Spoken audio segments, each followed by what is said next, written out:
All right, good evening, everybody. Time to start the work session for today's planning and zoning meeting. We've got two items on our work session agenda this evening. We're going to start with chair and co-chair elections for 2025. And then after that, we'll do an agenda review. And then at 6 p.m., we'll start the actual hearing.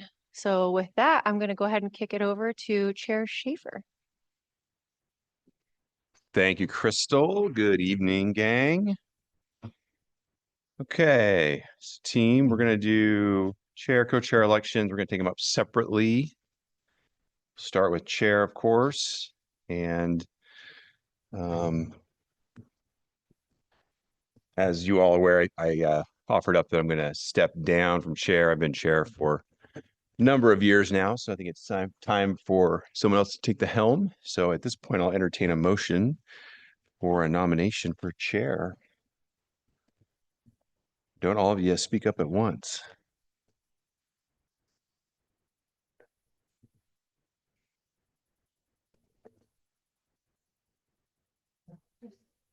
I'll fall on the sword. Tony, good evening, please. I nominate Chris to be chair. Chris Danley, sorry. Second. Okay, great. Thank you, Tony and Jennifer with the second. We have a motion to nominate Commissioner Danley as chair for this year. Any discussion? I'll start off since I made the nomination. Okay. Chris has done a really great job on the commission for a long time. He has done a really good job when he stepped in as co-chair and filled in when you were absent. And I think he'll continue to do a great job as chair. Okay, terrific. Excellent. Any other thoughts? Mr. Chair. Jennifer, please. Yeah. Appreciate all that Commissioner Danley has contributed to the commission and continued leadership for the third year. Something like that. Something like that. And yeah, look forward to it. Okay, great. Thanks, Jennifer. I suppose you probably should ask Commissioner Danley if he's interested in the position. I humbly accept your nomination. Okay, very good. All right. All right, unless there's any other conversation on the matter, I'll go ahead and call the vote then. You good? John, you good? Okay, thumbs up from John. Okay. I got a motion to elect Chris Danley as chair for this year. Motion by Commissioner Torres and a second by Commissioner Moore. The clerk, please call the roll. Schaefer. Yes. Danley. Sure. Moore. Moore. Yes. Mooney. Yes. Seha. Yes. Torres. Yes. Doan. Yes. All in favor. Motion carries. Excellent. Okay, great. Congratulations, Commissioner Danley. Thank you. Okay. All right. With that, now we do need to elect our co-chair for 2025. Mr. Chairman, Commissioner Danley. I nominate Jennifer Moore to be the co-chair for this next term of the Planning and Zoning Commission. Second. Great. All right. Thank you, Michelle. Chris, any conversation? Yep. Two quick things. For one, with Jennifer, lots of great experience. And again, likewise, it's been a pleasure serving with you. And I have all the confidence in the world that you're up to the task and look forward to working with you because I know there'll be some times when I will not be here. So I appreciate you stepping in. The other part of this real quick, I just would be remiss if I didn't say to our current chair, well done. You've done a spectacular job for the last couple of years. And I will speak on my behalf at least and just say it's been a privilege to watch you run the show. And you're very, very good. And I can only hope to be half as good as you've been in this role. So thank you for doing what you've done. You bet. Thanks, Chris. Appreciate it. Okay. Michelle, any other thoughts as the seconder? I do appreciate her knowledge and look forward to getting more experience with her. Okay. Excellent. Any other thoughts, commentary? Mr. Chair, John, please. piggybacking on Commissioner Danley's comments, thank you for your service and especially how you handle the difficult situations with the audience at times. You've done that exceptionally well, so thank you very much. Oh, thanks, John. Appreciate that. And then again, of course, I guess Commissioner Moore, you're interested in taking up co-chair position? Sure. Sounds great. Okay. And Mr. Very Chair, good. Very also thank you for your service and for however many years you've been serving, for most of the time that I've been a commissioner, I think. So Okay. All thank right. you very much. You bet. Thank you. Mr. Soon to be former chair. Yes, Tony. Mhm. I also want to thank you. It's been very good having you as the chair over the last year as I've learned the ropes of this position. And, I know Chris will also do a great job, but it's been really, you've run a really steady ship and I've learned a lot. So Excellent. thank you. All right. You're welcome. Yeah. Thanks, everybody. Appreciate it. Appreciate it. I look forward to taking up Milt's chair at the end of the dais, and I'll just mouth off from time to time and throw some. That means you only get Snickers for dinner, so sorry about that. Okay, let's wrap up the election of Commissioner Moore. So again, I've got a motion to elect Commissioner Moore as co-chair for 2025 with the motion by Commissioner Danley and the second by Commissioner Doan. Will the clerk please call the roll? Schaefer, Yes. Danley. Aye. Moore, Yes. Mooney, Yes. Seha, Yes. Torres, Yes. Doan, Yes. all in favor, motion carries. All right. Congratulations, chair and co-chair for this year. Well done. Okay. Yes, big congratulations to our new chair and co-chair who will be taking over at the next meeting. So Bob's not off the hook yet. And I'd also like to extend my thanks for your smooth leadership these last couple years. I'm excited to hear you speak up more now. You are not just running the meetings. So Now the pressure's really on. pressure is indeed on, yes. Awesome. Okay, so let's move into agenda review today. We've got a relatively short agenda. No minutes to take up, but we do have a time extension. So that's item A, Mhm. PUD 2228 for Kimley Horn. This is the Legacy Code time extension at 6776 East Warm Springs Ave. And it's a 1-year extension for a CUP for a planned residential development comprised of 33 attached single-family townhomes on 3.2 acres in R2DDA zone. And that's medium density with design review and development agreement. Well, not design review anymore, excuse me. Mhm. Okay. Item 1, CUP 2442 is with DRA Architects. It's at 270 East Pennsylvania Street, and this is a modification of a conditional use permit to expand an existing religious institution on 1.76 acres in an R2 or residential compact zone. We are recommending approval, and we can try for consent on this item 1. Okay. Item 2, CAR 24-6, applicant is the Land Group. This is at 1519 South Londoner Ave, and it's a rezone of approximately 5.7 acres from R1C or residential traditional to R2 residential compact. We are recommending approval, but we did receive some public comment, so we will be hearing that one this evening. Okay, sounds good. Of course, I'll be recusing on that one, handing off to you, Chris, to run that show. Excellent, thank you. Mr. Chair. Noted that Yeah. you're Jennifer? I'll also have to make a disclaimer about that one before we start. Okay. okay. We'll remember to get that at the time. Okay, item 3 is CUP 2437 for Nick Ulrich. Sorry if I'm mispronouncing that. This was deferred from December 2nd, 2024, and the address is 3007 West Bella Street. And it's a conditional use permit to expand a legal non-conforming use beyond 20% on 0.11 acres in an MX4 or mixed-use transit-oriented development node zone, is a mouthful.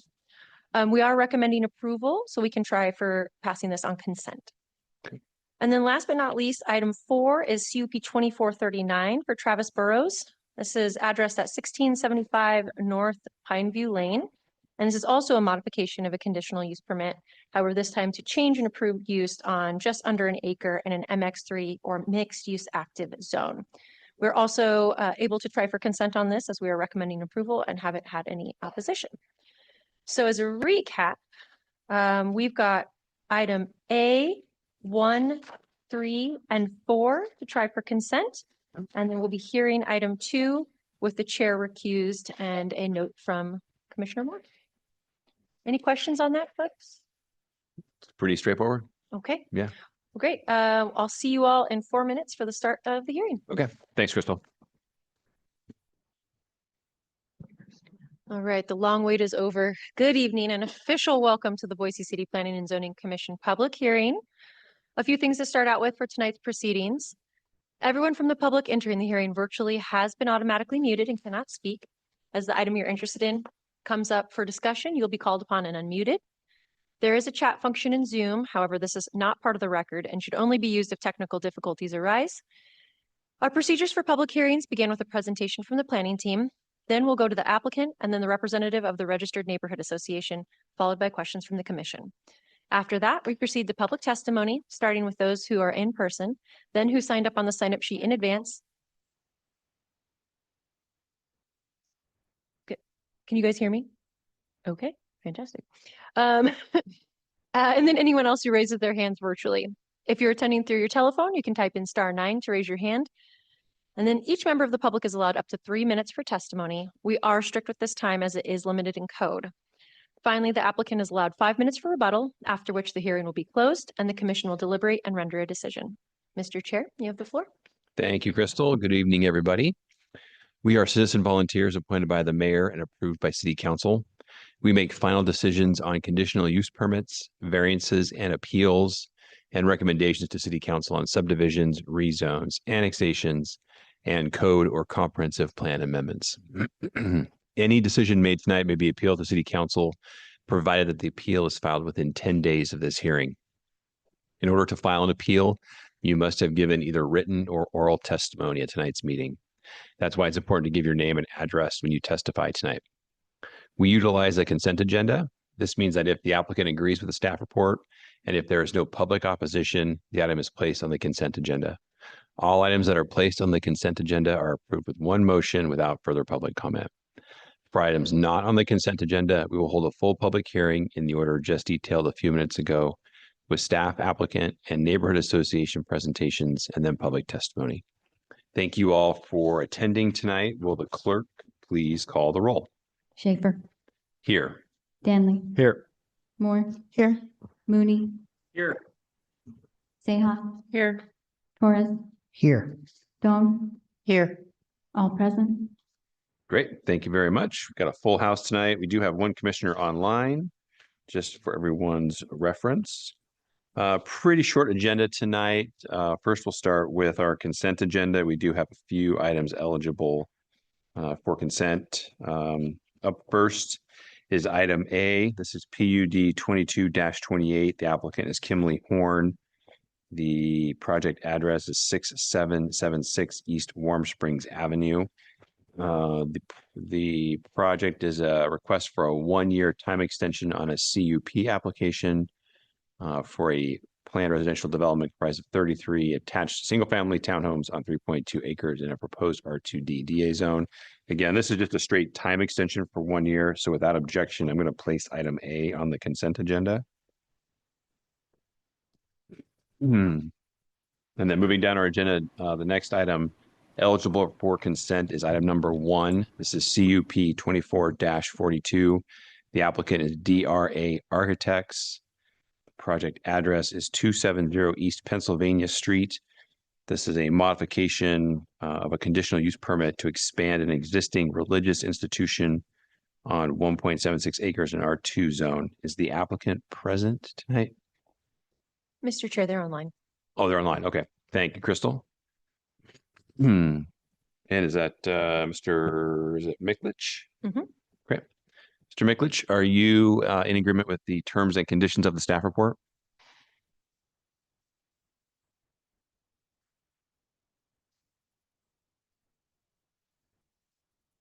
You got a tech issue there, staff? Any idea? Mr. Chair, it looks like they're unmuted, but yeah, we can't hear you, Mr. Miklich. Is it possible we can just do it acknowledgement via chat? That should be fine. Is that okay, Mary? Okay.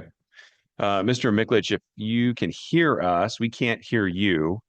If you could just in the chat, give us a heads up if you're in agreement with the staff report.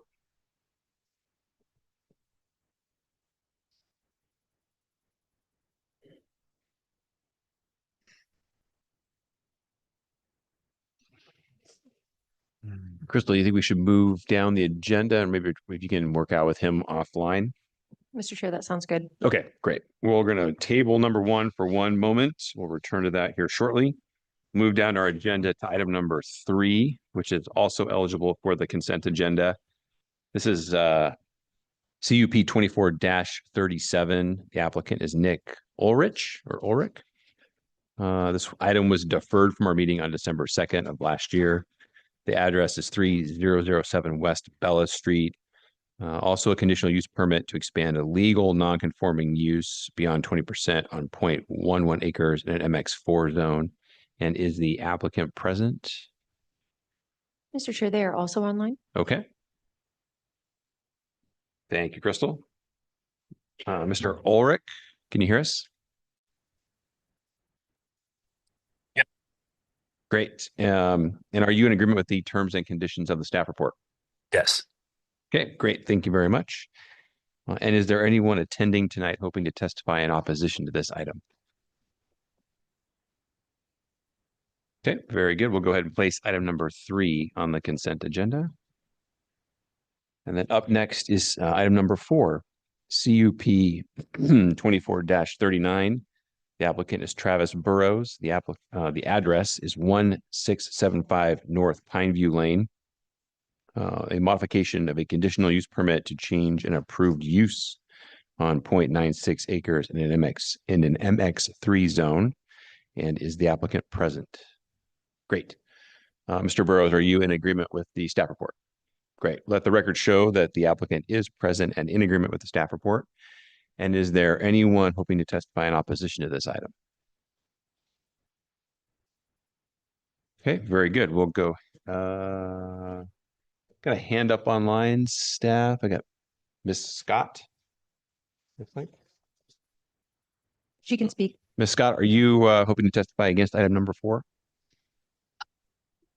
Good evening, Mr. Chairman and committee. I was hoping for a little bit of clarification before I move forward in opposition.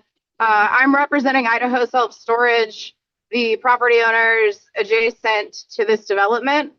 There's been some confusion on exactly what this modification entails for whether it's 2 units or the whole complex, and like what the zoning changes are. We've experienced a lot of parking constraints and other impacts for the usage of Mr. Burrows' development. Okay, no, that's fine. That's fine, Miss Scott. We'll go ahead and hear this item then. We'll get through a full hearing on that. But please sit tight. We do have at least one other item to hear before we get back to this item. Okay. Perfect. Great, thank you. All right, and then staff, we'll circle back to item number 1. Do we have any idea if we've got any? Mr. Is it Miklich?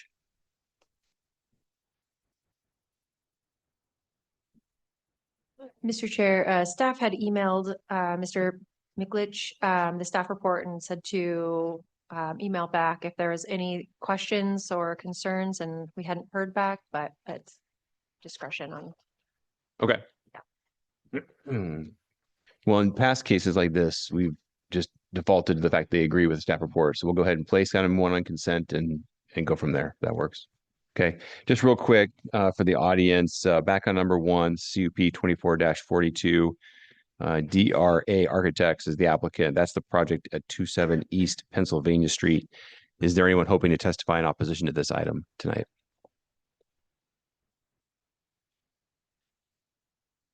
Okay, we'll go ahead and place item 1 also on consent.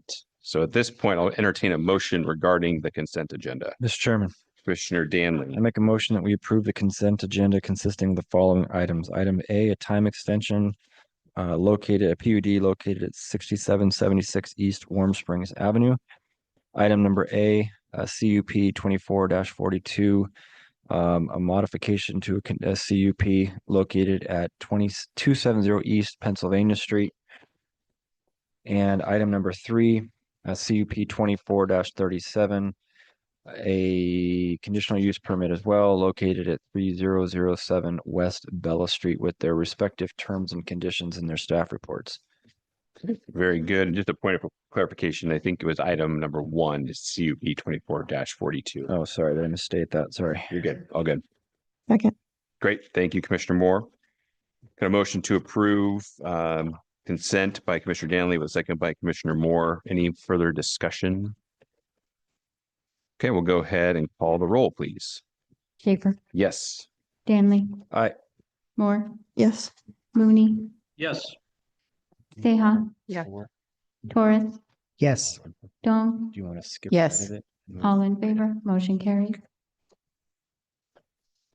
I appreciate that, Commissioner Danley. Oh, thank you, everybody. We'll go ahead and just do the agenda from top to bottom. So we'll hear item 2 next, and then we'll hear item 4 to wrap up the evening. So item number 2 is CAR 24-6, the applicant's the land group.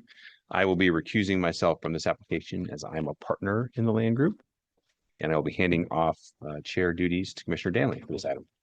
Okay, and real quick, Commissioner Moore, you have a disclaimer? Yes, Mr. Chair.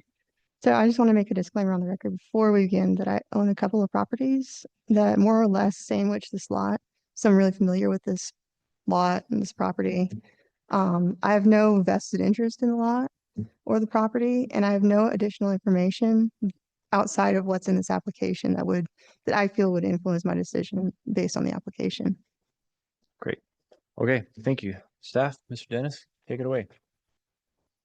Thank you, Mr. Chair, members of the commission. The item before you is a request to rezone approximately 5.7 acres from R1C residential traditional 12.4 units per acre to R2 residential compact, no density maximum, generally located at 1519 South Londoner Avenue. The rezone is proposed to accommodate an infill redevelopment of the site containing a mixed-use development containing ground floor retail space and a 189-unit multifamily 3-story structure. Shown here is a conceptual site plan, which is subject to subsequent design review. In 2021, a portion of the site was included within a proposed redevelopment, which included a rezone of approximately 4 acres from R1C under the Legacy Zoning Code, R1C single-family residential 8 units per acre to R1MD town lot residential with design review overlay and at 17 units per acre, as well as a CUP for a planned unit development and a preliminary plat for a subdivision comprised of 43 detached single-family units constituting 10.75 units per acre. At the time, the proposal was considered an underutilization of the property that did not enhance the neighborhood by the Planning and Zoning Commission, given its compact land use designation. The commission denied the application with a specific recommendation to provide additional housing units and types, further stating that the proposed subdivision was more consistent with the suburban land use designation rather than the compact land use designation. Additionally, the previous reason statement expressed the rezone was not consistent with Blueprint Boise because it would have resulted in a split zoned block within a level 2 area of change where infill development is anticipated and therefore did not support a predictable development pattern. The applicant has taken this direction into consideration with the submittal as the current proposal includes a 33.2 unit per acre multi-use multi-family development, which includes the entire northern half of the city block. Therefore, the proposal more closely aligns with the previous direction of the commission to densify this area in terms of providing a predictable development pattern, cohesive block development, and complementing its surroundings with its orientation, circulation, and mixed-use street presence. The subject property is located at the southeastern corner of Highland Street and Division Avenue and encompasses 7 parcels that span the entire northern half of the city block, east to Londoner Avenue. These 7 parcels currently contain 2 legal non-conforming industrial uses, which are wood fabrication business and vehicular painting, as well as 4 detached single-family houses with a residential density of less than 1 unit per acre. Therefore, this constitutes an underutilization of the property. All these existing structures and uses will be removed to accommodate the proposed redevelopment. The proposal is compatible with the surrounding area, which is comprised of a mix of residential zoning designations and uses with R1C, R2, and R3 adjacent to the site, containing attached and detached single-family dwellings and multifamily developments with varying densities. Highlighted in orange and green on the right side of the screen are nearby properties that have recently been redeveloped with denser infill developments than what they've replaced. Also, all new development within the R2 zone requires the installation of detached sidewalks with street trees.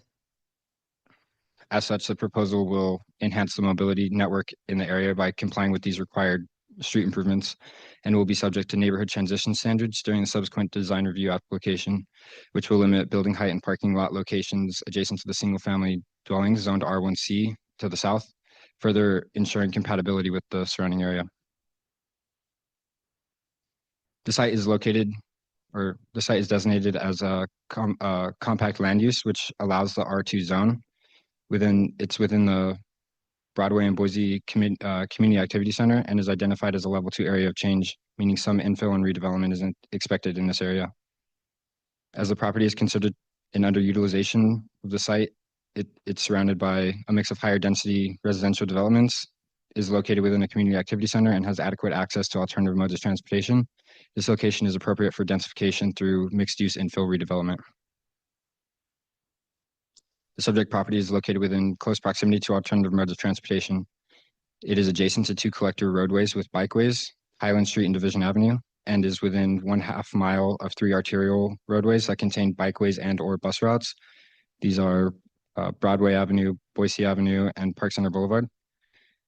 Underutilized properties near major travel corridors and within community activity centers are priority areas to direct infill development, as doing so establishes a coordinated, sustainable, and predictable development pattern by allowing future residents to meet daily needs without a heavy reliance on single occupancy vehicles.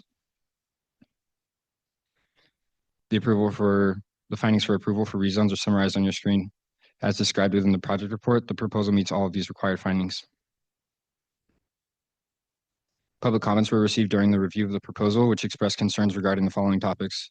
As previously described, the rezone is compatible with the neighborhood and is subject to neighborhood transition standards, which will be enforced during the subsequent design review application and will further ensure compatibility with the area. Comments expressed concerns regarding the proposal's anticipated increase in traffic in the area where driving speeds are seen as unsafe. The design review application will ensure the proposal meets the minimum amount of off-street parking spaces, and the applicant has proposed bulb outs at the northwestern and northeastern corners of the site as traffic calming measures. Concerns also expressed regarding the redevelopment's effect on public infrastructure in the area. The applicant will be required to receive approval of permits from the Public Works Department, ensuring that sewer, drainage, and solid waste can be serviced. The applicant will also be required to submit a will serve letter from Veolia, ensuring that water can be adequately provided to the site. Finally, concerns were expressed regarding the proposal's public outreach. The applicant followed all of the required steps for outreach, which included a neighborhood meeting, site posting, city issued noticing, and publishing in the Idaho Statesman.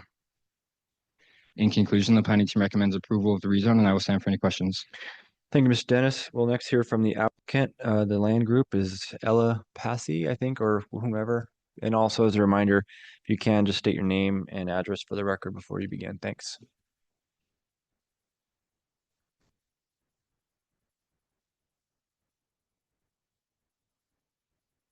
Thank you, Mr. Chairman. My name is Doug Russell. I'm with the Land Group located at 462 East Shore Drive in Eagle.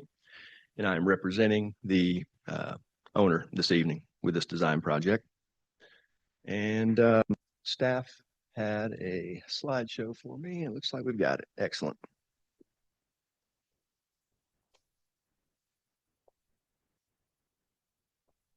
All right, we're excited to be here tonight. Understanding that the last time we submitted an application on this property was in 2021, and I recognize that there's been some changes that have occurred in the Planning and Zoning Commission, and also it's just been a while. So I just want to kind of give you a thorough update on things. So tonight I'm going to give you a little bit of a overview of project history. I'm going to give you an overview of the proposed project. I'm going to speak a little bit about community and agency comments. We're going to talk about an agency initiated special request, and then we'll summarize and stand for questions. So project history, I think staff did a great job of kind of summarizing it, but this exhibit right here on the screen kind of identifies the plus or minus 4 acres that we submitted on in the first go round. You can see the 4 blue parcels, and then the yellow is an indication of an existing public alleyway. You've already seen this plan, but this was the site plan that we submitted for that rezone in CUP back in 2021. This was 40 plus lot single family resident subdivision. We were going through the PUD to get some reduced side setbacks in order to accommodate some larger building footprints. And that was the main purpose for that. But we had a 4.01 acre site with 43 single family units proposed, and that was a density of 10.73 acres.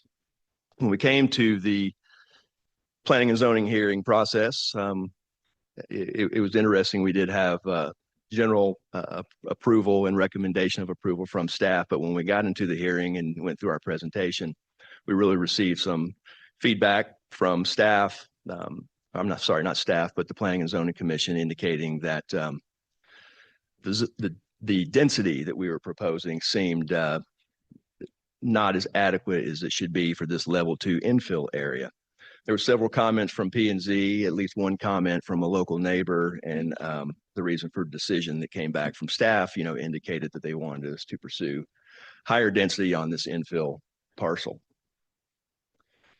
So following that hearing, and here we are almost 4 years later, my client went out and worked to acquire the additional parcels to finish out the north half of this block. Those are the properties that are highlighted in yellow on this exhibit here. And then we went back to the design drawing board with the project architect and our team on the site planning. So now I'd like to just give you an overview of the current project. It's just an updated vicinity map. It shows you kind of a collective whole of the properties that we're looking at tonight, including those that were highlighted in yellow. So we're looking at a total of approximately a little over 5 acres on this, or 5.7 in this scenario. This is some contextual analysis of the site, kind of shows you the location and kind of a bird's eye view of the local community, the things that are around us, some of the main transportation nodes, park facilities, retail, and those sorts of things, just to indicate that this infill property is well placed for taking advantage of some of the local services and existing facilities around the area. This is a copy of the current land use map for the city of Boise, identifying the compact nature of our identified in the land use map. And then this is the zoning map. As you have read in the report, the current zoning is R1C. That can allow up to 12.4 dwelling units per acre for max density. And it has a limitation of 3 stories at a 40-foot height max. The proposed zoning that we're requesting this evening is R2. There is no maximum density within this zone under the new zoning code. And it does allow up to 4 stories with a 45-foot height maximum. We are requesting an R2 zone. 2 purposes for that are to allow the additional density up to 189 units. But we do want to hold the 3 stories that the R1C zone limits buildings to, but we do want to request as part of this rezone that, well, one of the other reasons I should say that we're going for the rezone is to get the additional building height. Understanding that R1C only allows a maximum of 40 feet. And we feel like even though we're going for a 3-story building, our architectural team has determined that we need 45 feet for those, for the building. Some of the reasoning behind the need for that 45 feet is the fact that we're trying to implement a quality building for comfortable living, and just implementing 10-foot ceiling on the floor level and 9-foot ceilings on the next 2 levels, and then incorporating a parapet on top for architectural flair and mechanical unit screening. 45 feet seems to be the number that our architectural team has landed on for this 3-story building.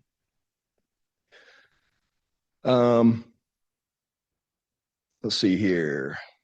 So we are committed to a 3-story structure, but we would like to build it within the 45-foot height parameters allowed in the R2 zone. The rezone is supported by Blueprint Boise, and it's on a site identified as a level 2 area of change, which staff has already mentioned.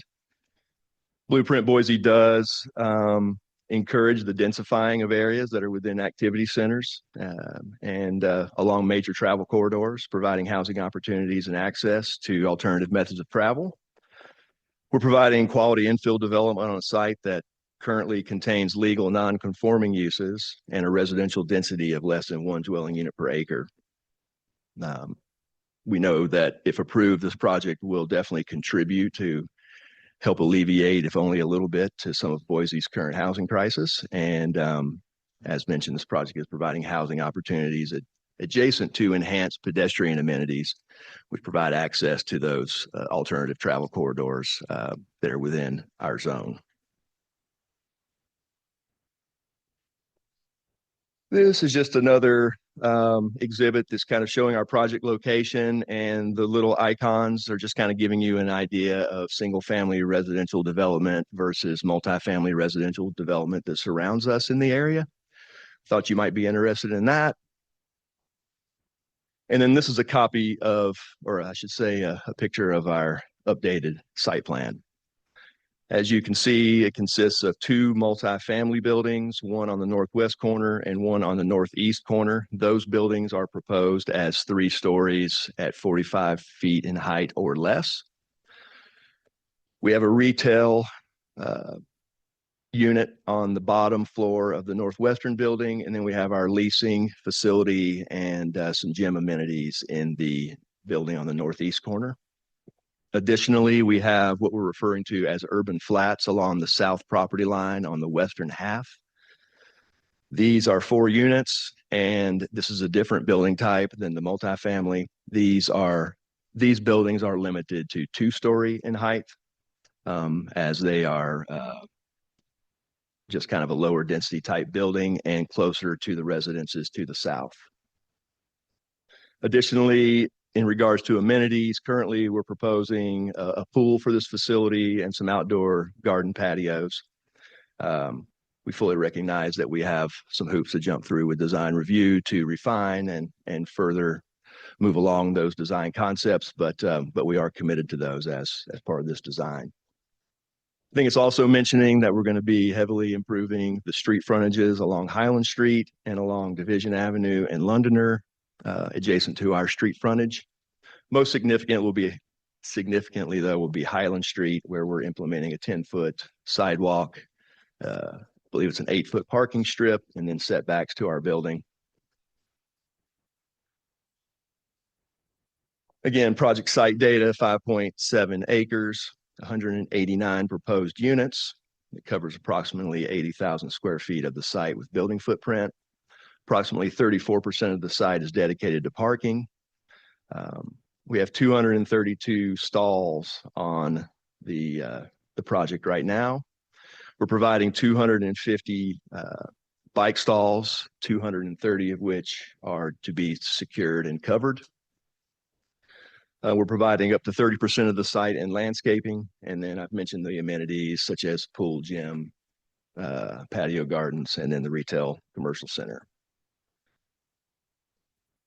This is some architectural renderings of the building facades along Highland Street mostly.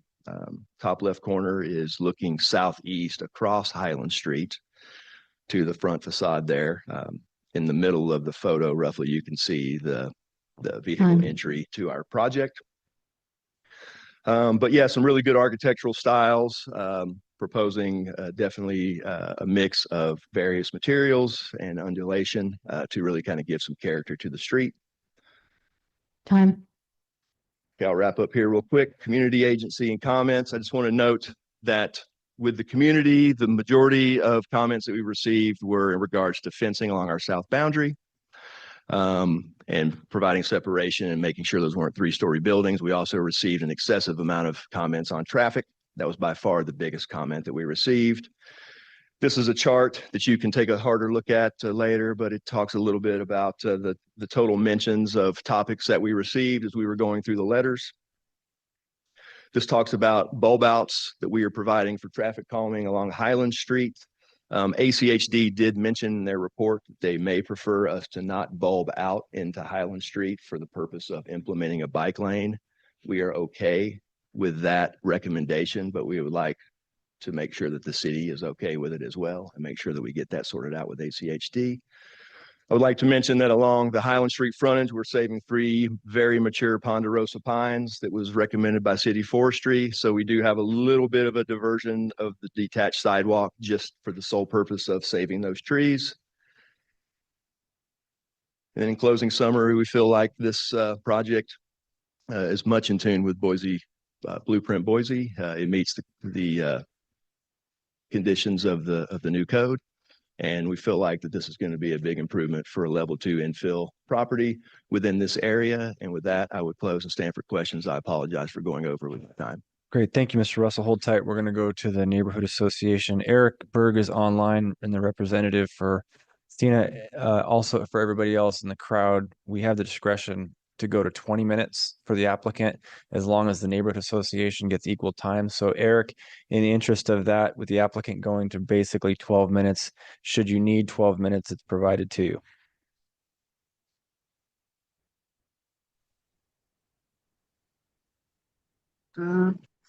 Well, the good news is I don't think we'll be needing that. So, okay.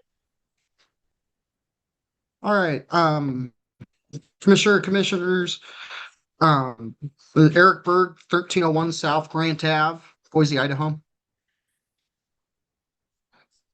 So as we navigate the new code, we're bound to find places where as zoning definitions were adjusted, the assumptions around them didn't change with the update. This is kind of a weird project in that we're dealing with a comprehensive plan that was sitting with the old zoning code, and now it's coming into conflict with the new zoning code. So you have to bear with me a little bit on this one because it's a little nuanced. This is exactly what happened with this project and why the board of the Southeast neighborhood voted to oppose this project, because we feel that R2 zoning should not be considered compact zoning, but rather high density. And in rezones, we are also asking that the approvals be tied to a site plan so that neighbors can have a reasonable expectation of what they can expect to develop around them. So these parcels are designated compact for future use, not high density. We've seen recent R2 projects approved at 93 dwelling units per acre, much higher than this one, which is more than twice the former R3 limit of 43.5 dwelling units per acre. The comprehensive plan did not envision an R2 zone with unlimited density, which we now have. And thus, to consider R2 as a compact zoning, it really isn't correct. Unlimited density, by definition, has to be considered by its highest use, which is high density. There isn't any high density zoning south of Highland. The high density zoning is all north of Highland, and this parcel would be surrounded by compact, not high density use. I do want to note, though, as the applicant said, that the proposed use is less intensive than it could be under R2. This was not lost on the board, and there was much discussion on what to like about the proposed design.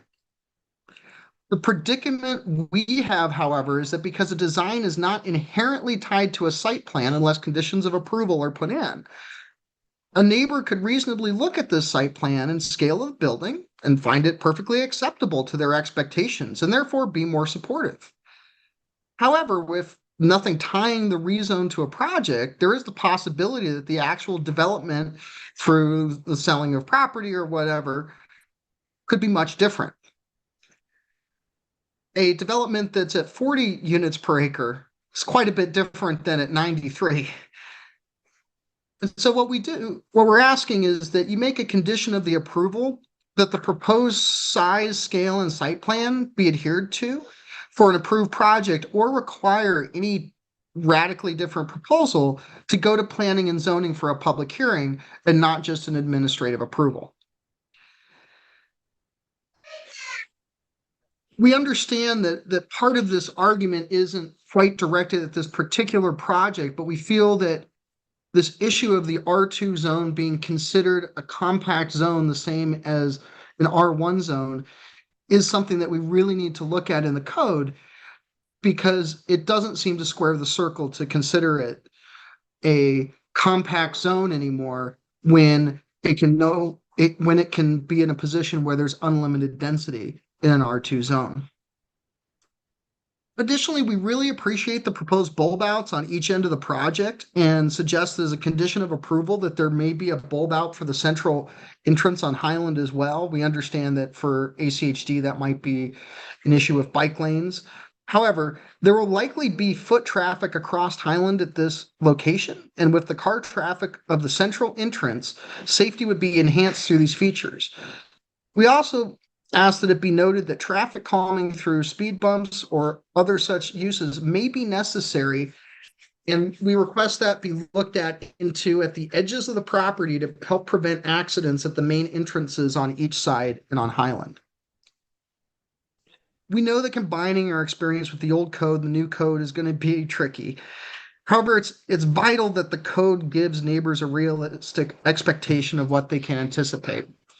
In zoning R2 in a compact zone, not a high density zone, really isn't creating those expectations and can lead to incongruent expectations of development.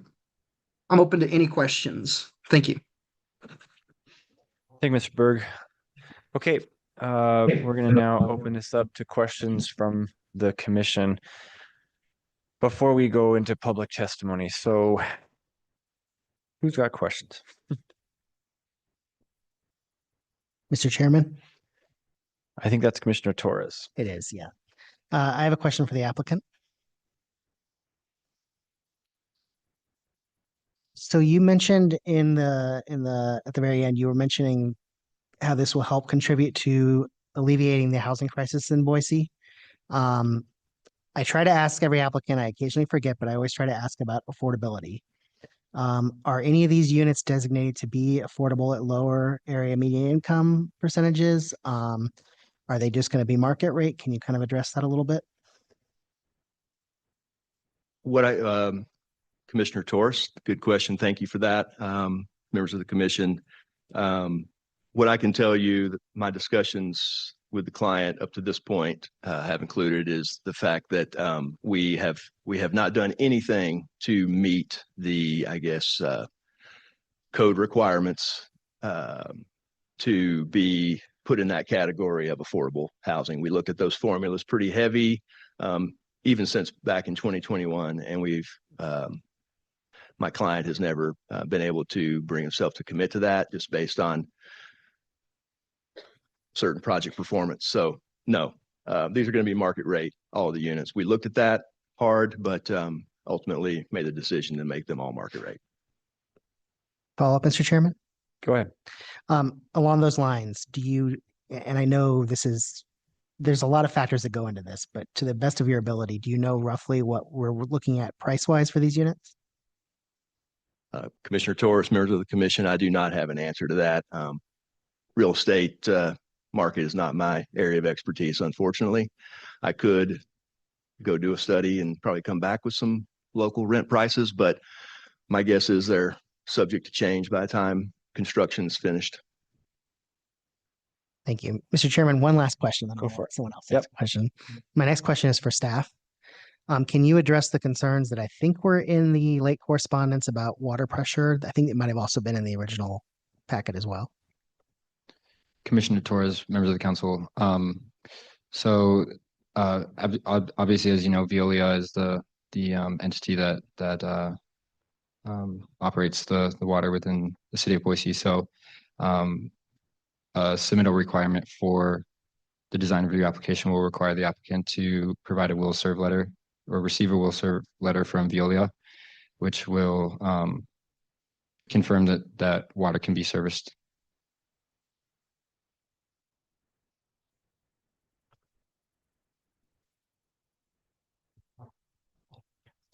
Mr. Chair, Commissioner Moore, I've got a few.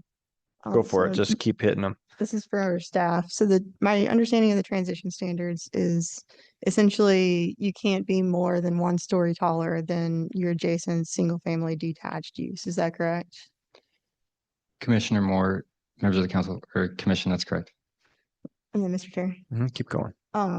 For the height, I know they're mentioning, 45 feet is the max height in order to have some taller floor to floors and mechanical screening, I'm guessing too.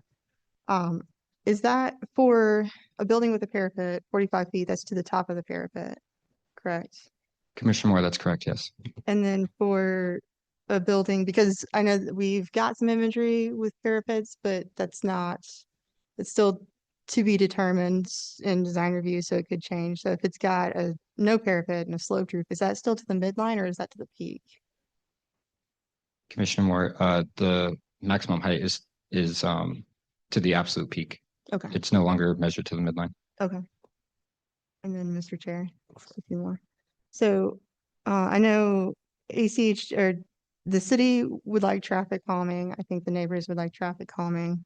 But ACHD is recommending against the particular method of traffic calming that's being proposed. What would be some other options that the city would be, I guess, amenable to, just as opposed to bulb outs that might be considered? Commissioner Moore, members of the commission. So obviously the city was supportive of the proposed bulb outs. ACHD recommended against the bulb outs along Highland because Highland could be improved as a bike lane in the future, so that could interfere with that. The feedback that I had received from ACHD was basically to that they would be amendable to any type of traffic calming in the area. They would need a little bit more research into the area, and so the direction that I received was to inform the neighbors of this area to submit a tell us, which is a complaint-driven system that gets forwarded to their traffic engineering, which would start a case with ACHD and start that research into what would be, what infrastructure would be suitable for calming traffic in the area. So obviously ACHD has jurisdiction over the right of ways. So that was the direction that they had provided in alternative to those bulb outs on Highland. Okay. And then Mr. Chair. Mr. Moore. So, completely a little bit of a different topic. There are some site plans and in the past, we've incorporated site plans through development agreement as part of a rezone. I guess I don't remember if that's part of the new application process, and if so, were there any conversations about a development agreement? Commissioner Moore, members of the commission, there was not consideration for development agreement. During the review, it wasn't seen as a necessity.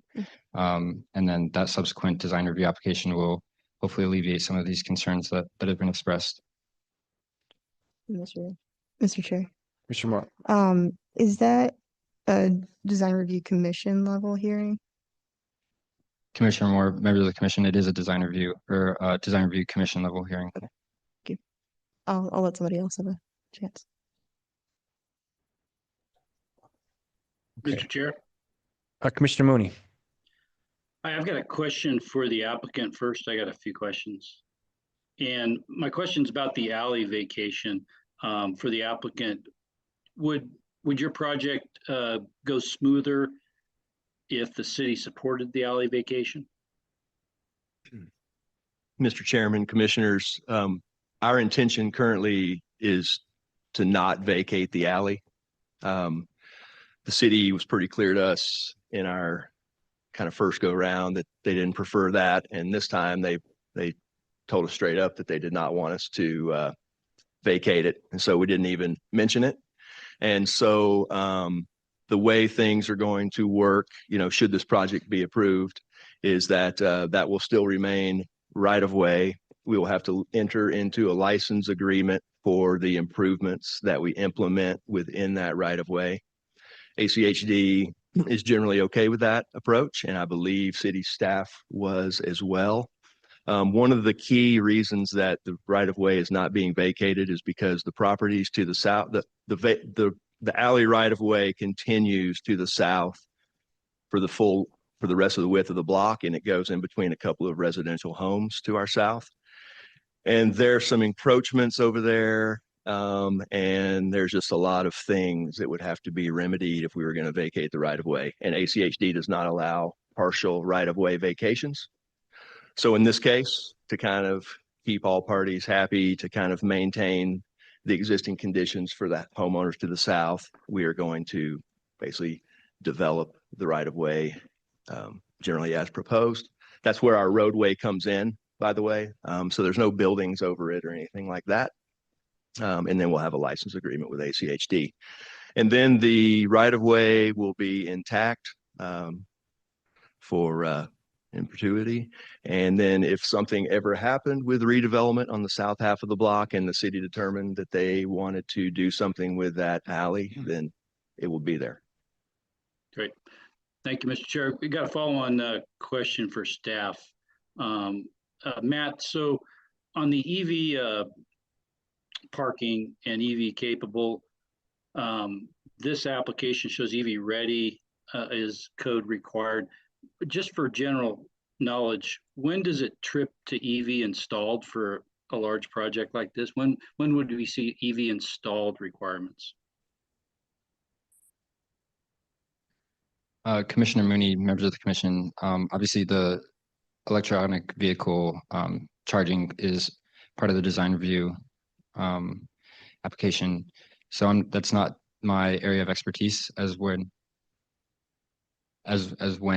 that requirement would kick in. I'm being told that the requirement would kick in for more than 11 residential units. Okay, yeah, and since it's a rezone, I don't think it's obviously part of this discussion, but another question, Mr. Chair, for Sina, Mr. Berg. My question is, you mentioned, Eric, that size scale, site plan, you were interested in some condition of approval for this rezone that would include some discussions of size, scale, and site plan. Could you talk us through exactly what you're thinking there briefly? Yeah, happy to, Commissioner Mooney, Chair Danley. So what we're saying is that R2 is a kind of weird zone now, right? Where you can have anything from duplexes that might be, 14 units per acre to we have one in Sina just got approved at 93 units per acre, and wildly different things between the two. And so what we're just saying is when we rezone, right, we're giving people the ability to develop at a higher rate with the idea that it's gonna, work out for everyone. And what I think is important is when someone brings a rezone, it's important that we know exactly what that's going to look like, because a R2 rezone that has, that looks like this, 3 stories, 40 units per acre is a wildly different R2 rezone than something that's pushing 100 units per acre. And so what we're asking is that if there can be a tie of the zoning to the project that's being presented, because otherwise what happens is the public is kind of being sold a bill of goods that isn't necessarily what it's going to be. And if you might support a rezone with this project, there's probably another project in an R2 zone that we would all be deciding is a little too much. And our concern is that because of how the new zoning code works, those, if you had something that I don't believe Land Group has any intention of changing the project from now, but if there were something that happened and it changed to a far different iteration, that could go through the administrative approval without ever coming back to here. And that's why we feel that it's important that there be some tie between the rezone and the project. Does that make sense? Yeah, it does. Thank you, Eric. Mr. Chair, can I get one more? Yeah, go for it, Commissioner Mooney. For staff, Sina brings up a good point about, and I'm just kind of hoping for some education on our news. So we have a legacy comp plan that, as Mr. Berg kind of highlighted, sometimes is going to conflict with the modern zoning code. So for this compact land use, we can go to unlimited density, which might conflict with Blueprint Boise in places. How should we be thinking about that on this application and future ones? Commissioner Mooney, members of the commission. So obviously with the zoning code having been rewritten around this time last year or in 2023, the comprehensive plan Blueprint Boise has certain references and zones that don't exist anymore. So it is there are references that are outdated within the comprehensive plan. However, the overall arching goals still remain the same. So you know, these land use designations, these areas of change, those haven't changed significantly in that their designations and their identifications still remain true. Those goals of the city still remain intact. So in areas where there is conflict with the current zoning code and the comprehensive plan, you know, those type of instances are looked at on a case-by-case basis as far as does the proposal under the current modern zoning code still remain intact and in alignment with the goals of the comprehensive plan.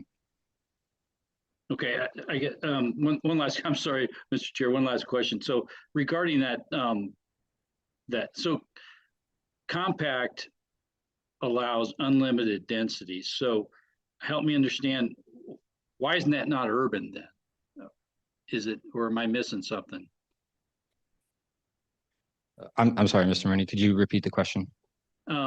This is compact land use area, which allows R2 zoning, and R2 zoning allow no max density. So that sounds like, as Sina kind of brings up the point, that sounds like a different land use designation. It almost sounds like we're allowing a density that would be more appropriate in an urban area. Right. Thank you for clarifying, Commissioner Mooney. Members of the commission. So the modern zoning code is a form-based code, meaning there's zoning designations like the R2 with a unlimited density allowance. So in these zones where there's no density maximum, the form-based code, the parameters of the form-based code, which require certain things like the neighborhood transition standards or additional landscaping requirements, different setbacks, parking regulations, all of these things contribute to the limitation of what density can feasibly be provided, right? So all of these dimensional standards and requirements, physical requirements of the code limit the practicality of how many units can fit on each lot. Each residential unit needs a certain amount of parking, a certain amount of open space, and so on and so on. So although the density is unlimited, there are other parameters that limit the density through additional setbacks, through you know, those parking regulations and landscaping and things like that limit the feasibility of how many units can realistically be built on any given site. Great. Thank you, Mr. Chair. And thanks, Matt. That helps me understand it better. The form-based is what triggered my understanding. So thanks very much. Matt, I'd like to follow up on Commissioner Moore's question to you about the DA. I need to be crystal clear on this logic about why a DA is not a part of this application. And I think getting to Mr. Berg's comments and Commissioner Mooney's questions, as well as Commissioner Moore's, what exactly is the line of thought on that? Mr. Chair, members of the commission. So the idea is that these parameters that are going to be enforced during the design review application, you know, those things that list that I just went through, will ensure the compliance with the zoning code, and then obviously with Blueprint Boise as well. So, you know, the R2 zone was previously deemed appropriate under, you know, the Planning and Zoning Commission decision from 2021. And so now with the new modern zoning code, that remains true in that the R2 zone, through the purview of the zoning code and Blueprint Boise, that R2 is appropriate in this location.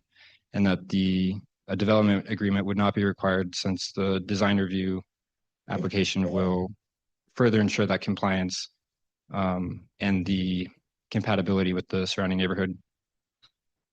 Okay, so in other words, if this were recommended for approval, because we are not the deciding body for this application, the batting order is then goes to design review to basically, get all the details right. Coming out of design review would then be a DA to then go in front of council for final. No, you're saying even at council level, there's our DA. Mr. Chair, members of the commission, that's correct. Okay. A development agreement would be tied to a rezone. The city Right. does not believe that a development agreement is required for this rezone. So this rezone this is a recommending party to city council, which would render the final decision on the rezone. Okay. That rezone would allow the applicant to submit or continue on their design review application with the property being zoned R2, which then those parameters would be kicked in. Okay. Mr. Chair, if I may add something. please. So I'm hearing maybe some question marks from the commission on why, in a case like this, under the legacy code, staff may have recommended a development agreement to join with a rezone. And that was really, as our theory from our department, DAs were used to really kind of patch up the modern or the legacy zoning code as it was out of date. We all know that it was originally written in 1966. And so we use those DAs to kind of address the deficiencies in the legacy zoning code. And it is the opinion of the planning staff that through the modern zoning code, we have patched up some of those places where we needed to use a DA before. And so that's why you haven't been seeing them come forward with rezones in the modern zoning code. Gotcha. Thank you for that. Appreciate it. Mr. Chair. Yes, Commissioner Sorry, Sayal. I have a follow-up on that. I'm trying to wrap my brain about it around this, and in light of what the neighborhood association individual mentioned. And so we can recommend approval of the rezone to city council and they can approve it. And then as was noted, they would then go to design review. But between approval and design review, technically the developer could choose to change their density. Yeah, I can follow up on that, Mr. Chair, Commissioner Seha. Correct. Again, the planning staff is of the opinion that the R2 zone is the correct zone for this location. And as Matt alluded to, the zone or the code has been written in a way that the design standards would promote that less urban, more suburban design. And so we do anticipate that there be some flexibility for applicants after the rezone to figure out a design that works with our code and with the community. It's meant to have some flexibility there so that they can hear any direction that the Planning and Zoning Commission gives or that the council gives, take some readjustments, and then move through with the design review and final concept.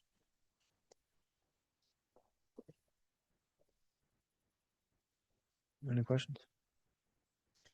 Mr. Chair. Commissioner Moore. So I think, and just want to make sure that I'm kind of understanding this correctly. So the new process, because I think this might be one of the first ones of these applications that we've seen. The new process is really meant to, instead of, in the first application, tying the rezone to a site plan and then your availability of public comment or revision based on what you're hearing from the commission, or from any of the commissions, or from the public or the neighbors, the neighborhood association. It's a lot harder when you have a development agreement, as opposed to this new process where we have an example that we can actually provide comment on that can be modified with the understanding that it's not necessarily going to look like this, but this is something that we can comment on. Is that kind of where we're getting at? Commissioner Moore, members of the commission, I'd say that's accurate, yes. Okay, perfect. Thank you. I'm gonna ask you a few questions on the traffic side because some things stuck out to me.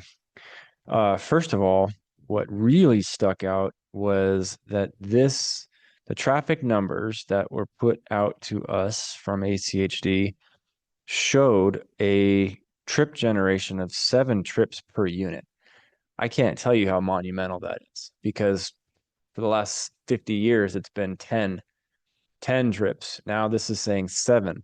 That's a big move. And that's in line with what you're seeing with travel household surveys across the country. What I don't see is any generation of trips via foot or by bike.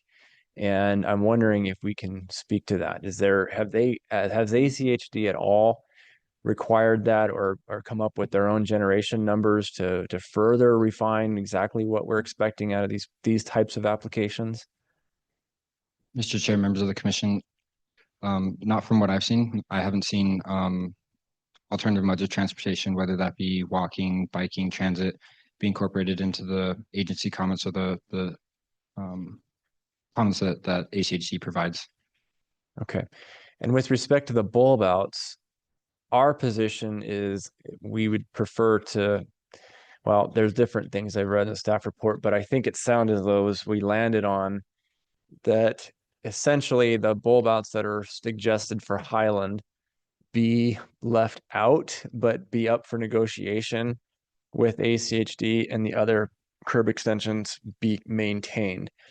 What struck me also odd is that how in the world is there not bike lanes on Highland already? I mean, it's not like that hasn't been a street of focus for quite some time. Why do we not already have? So, and the other question is, I guess, to you is, has there been any discussion of floating the pedestrian or the bulb out and allowing the bike lane to go through? That's a common treatment throughout the country. And so why can we get that done? Mr. Chair, members of the commission, I think that that's a good alternative, way to provide both the bike lane and then also the extruded curb there. That would be more of a conversation that's suited for the design review application. The agency comments that ACHD provided, as you said, recommend against the bulb outs on Highland. Obviously the city and the neighborhood have recognized the need for traffic calming in this area. So I think that could be a viable solution at the design review stage, a way to mitigate both of those concerns. Okay. Okay. Any other questions of the commission before we turn it over to public testimony? Last chance. All right. Well, with that, we're going to go ahead and open it up to public testimony. Couple things before we get started on this. So everybody in the audience, just for your knowledge, couple things. One, this is a reminder, we are a recommending body in this instance as a rezone, so final decision goes to city council. With respect to testifying tonight, I'm going to call a couple of names in a row. So the first person obviously on the list, please come up. Second person, if you wouldn't mind, just start kind of shuffling your way towards the front. It'll go a little bit faster. Everybody will have 3 minutes to testify. And if you can, please begin with your name and your address for the record and let it rip. Okay. All right. So first up is, I hope this is correct. Is it Katie Harkar? Followed by Allison, I think is it Duman? I hope that's correct. All right. Hi. All right. Hello. I am Katie Harkar, and I live at 1711 South Londoner Avenue. And I wrote a letter about the current situation that we have, and I would like to share that with you before we consider this new complex. So between apartments and townhomes, there are already about 400 units crammed into that same corner of the neighborhood, right across the street from this proposed complex. The easiest way for these people who are living in this area to get to Boise Avenue is right through the middle of the neighborhood. There is not a single stop sign between Highland and Boise Avenue. And this is a half-mile racetrack during that time. Right now, to make things worse, on the end of Park Center, so at the end of all of these apartments that are right over there, there is Sage International School. And so in the morning and in the afternoon, when kids are out, this is all backed up all the way back to Highland with cars packed one after another, waiting to go pick up their kids or to drop off their kids. What happens at that point is all of that traffic from those apartments who are not there to go pick up their kids, they filter back into the neighborhood. So again, if they're going to Boise Avenue, they're speeding across that half-mile racetrack to get out. This past year, my son turned 2 years old. So now he wants to be in the driveway. He wants to ride his bike. And I have tried a few solutions to try to help out with the speeding that is in front of us. So first, I sat on the end of my driveway, thinking that an adult out there with a child on a bike might slow things down. It doesn't. Then I took my car and my husband's car, blocked off the end of the driveway, again, thinking like, at least this gives me some peace of mind. Maybe people will slow down. There's clearly something going on. Nobody slowed down. Then I bought these bright neon signs from Amazon, thinking that somebody might slow down if they see these. Minimal slowdown. People are still speeding through and trying to get as fast as they can throughout this neighborhood. So if none of these precautions can help slow down that traffic, what can be done with the situation that we have right now before this complex comes in? Can we do stop signs? Can we do speed bumps? Is there anything that we can do? We have an issue right now before we add in another 189 units worth of residents to this neighborhood. So thank you for your time and your consideration to help make our neighborhood safe. All right, thank you, Ms. Harker. Allison Duman, followed by Scott, I think it's Ducker, I'm not sure. Okay. Good evening. For the record, my name is Allison Duman, and I reside at 206 East Parkway Drive. And I am here tonight to voice my opposition to the rezone proposed at 1519 Londoner Avenue. The application proposes a rezone from single-family residential units to a residential compact with retail. The proposal encompasses almost an entire city block, similar to recent developments that we're seeing going into the Boise downtown core. A project of this magnitude does not take into account the neighborhood composition of primarily single-family homes. The proposed rezone is completely out of character for the neighborhood. The ACHD traffic study that you referenced earlier predicts an increase of 96 vehicle trips per day in a neighborhood largely void of sidewalks and safe walking routes. The required improvements that are being proposed as part of the rezone around the project site do not address the impact to the surrounding neighborhoods. Prior to the proposed rezone, this commission denied a proposal of 41 single-family units, which would have been much more appropriate for the neighborhood and the site. This is a neighborhood where homeowners still graze livestock and wildlife travels freely.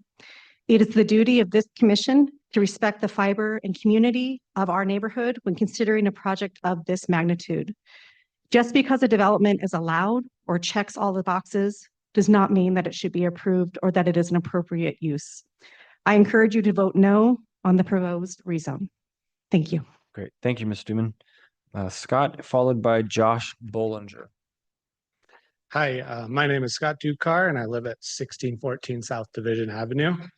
And I am opposed to the rezone to the property to R2, especially at its current highest density housing in the area of 33.2 units per acre. That's 10 more units than the large Huntington apartment complex, like right off Mallard there.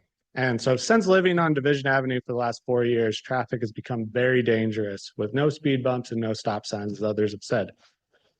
Additionally, street parking already fills up both sides of Division Avenue, which makes the road narrower when two cars are trying to pass each other. I've almost been hit several times biking down Division to work because of this, because of cars speeding.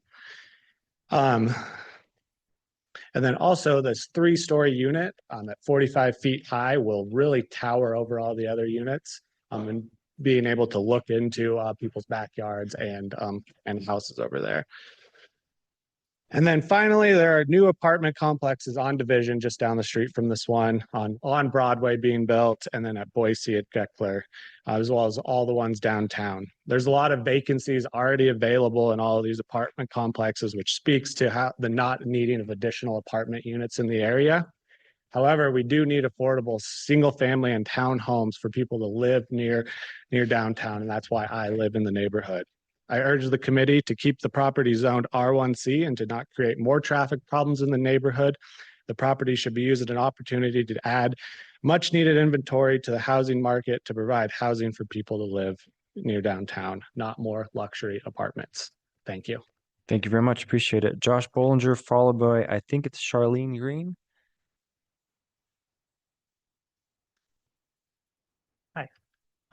I just want to thank you for giving me the opportunity to get up here and say something. My name's Josh Bollinger.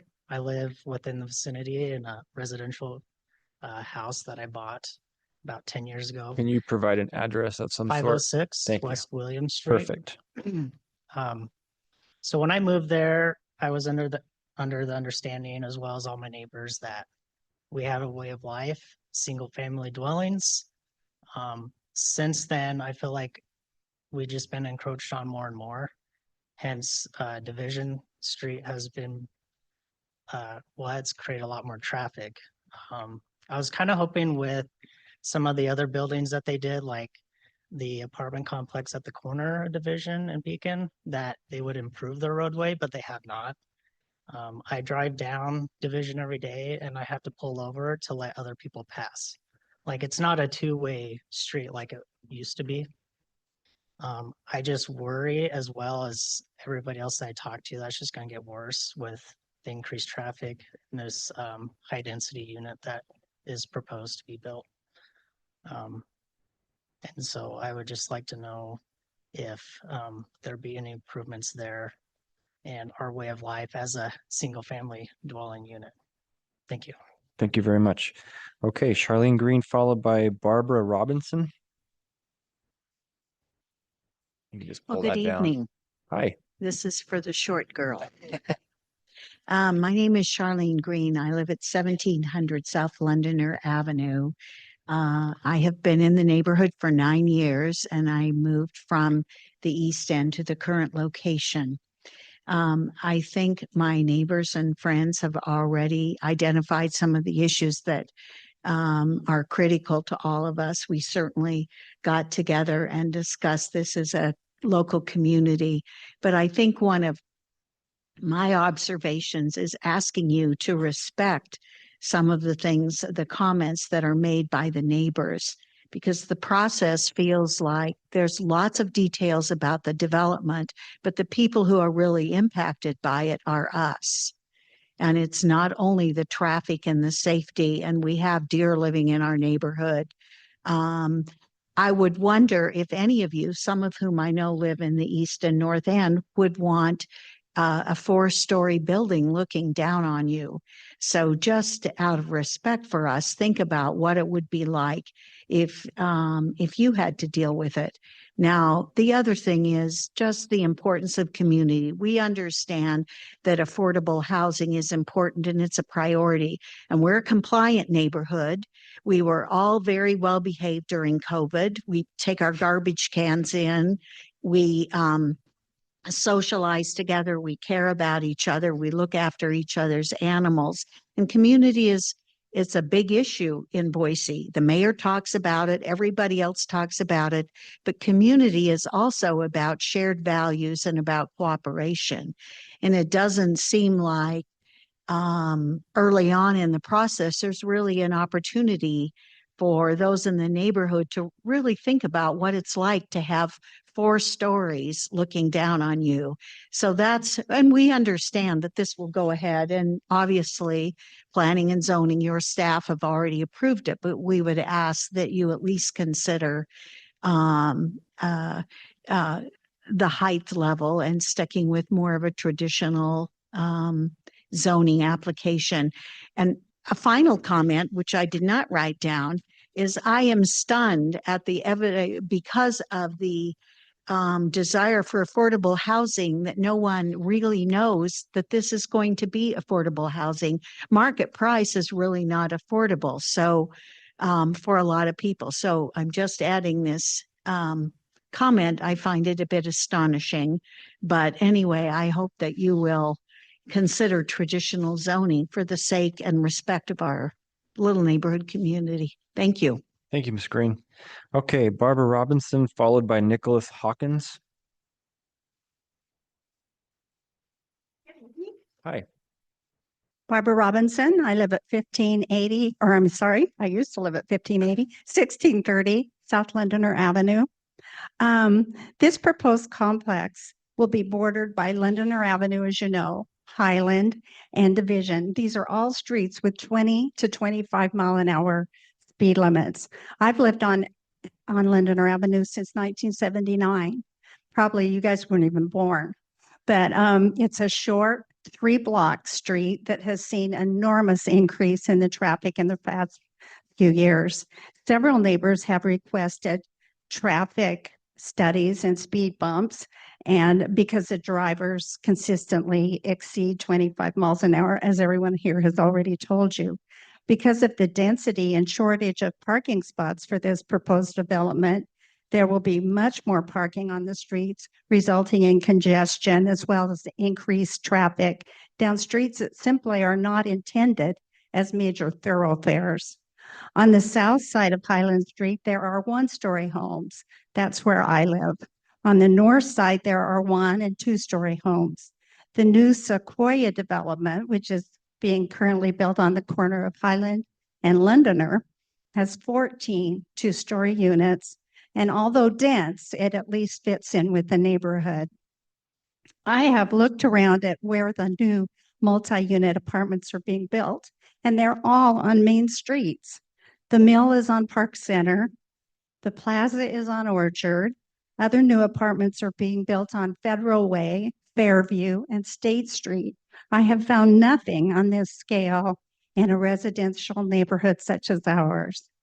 I recognize the city's desire to provide housing, but not everyone wants to live in an apartment. Boise still needs smaller 1-story dwellings for seniors and families.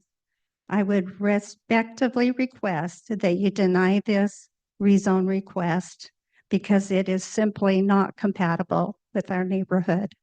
Thank you. Thank you very much, Ms. Robinson. Okay, Nicholas Hawkins, followed by Brock Astle.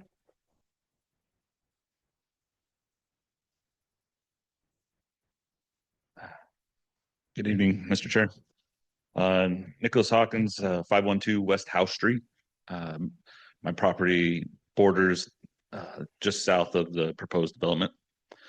I'm not going to echo all the concerns that have been presented today. So my main concern was the traffic increase and the safety. We've seen an uptick in crime in the neighborhood recently. Adding or changing to an R2 development is going to bring more residents to the area and naturally the possibility of more crime. So the safety and traffic were the main considerations. Just voicing the opposition. Okay, thank you very much. Thanks for coming out. Okay, Brock, I think it's Astle, followed by Yao Yin. Members of the committee, thank you for what you do, and I appreciate the time that you put in here. My name is Brock Estelle. I live at 157 East William Street. And I am not going to repeat what has been mentioned here because I echo the same sentiments, and some people have said that very eloquently.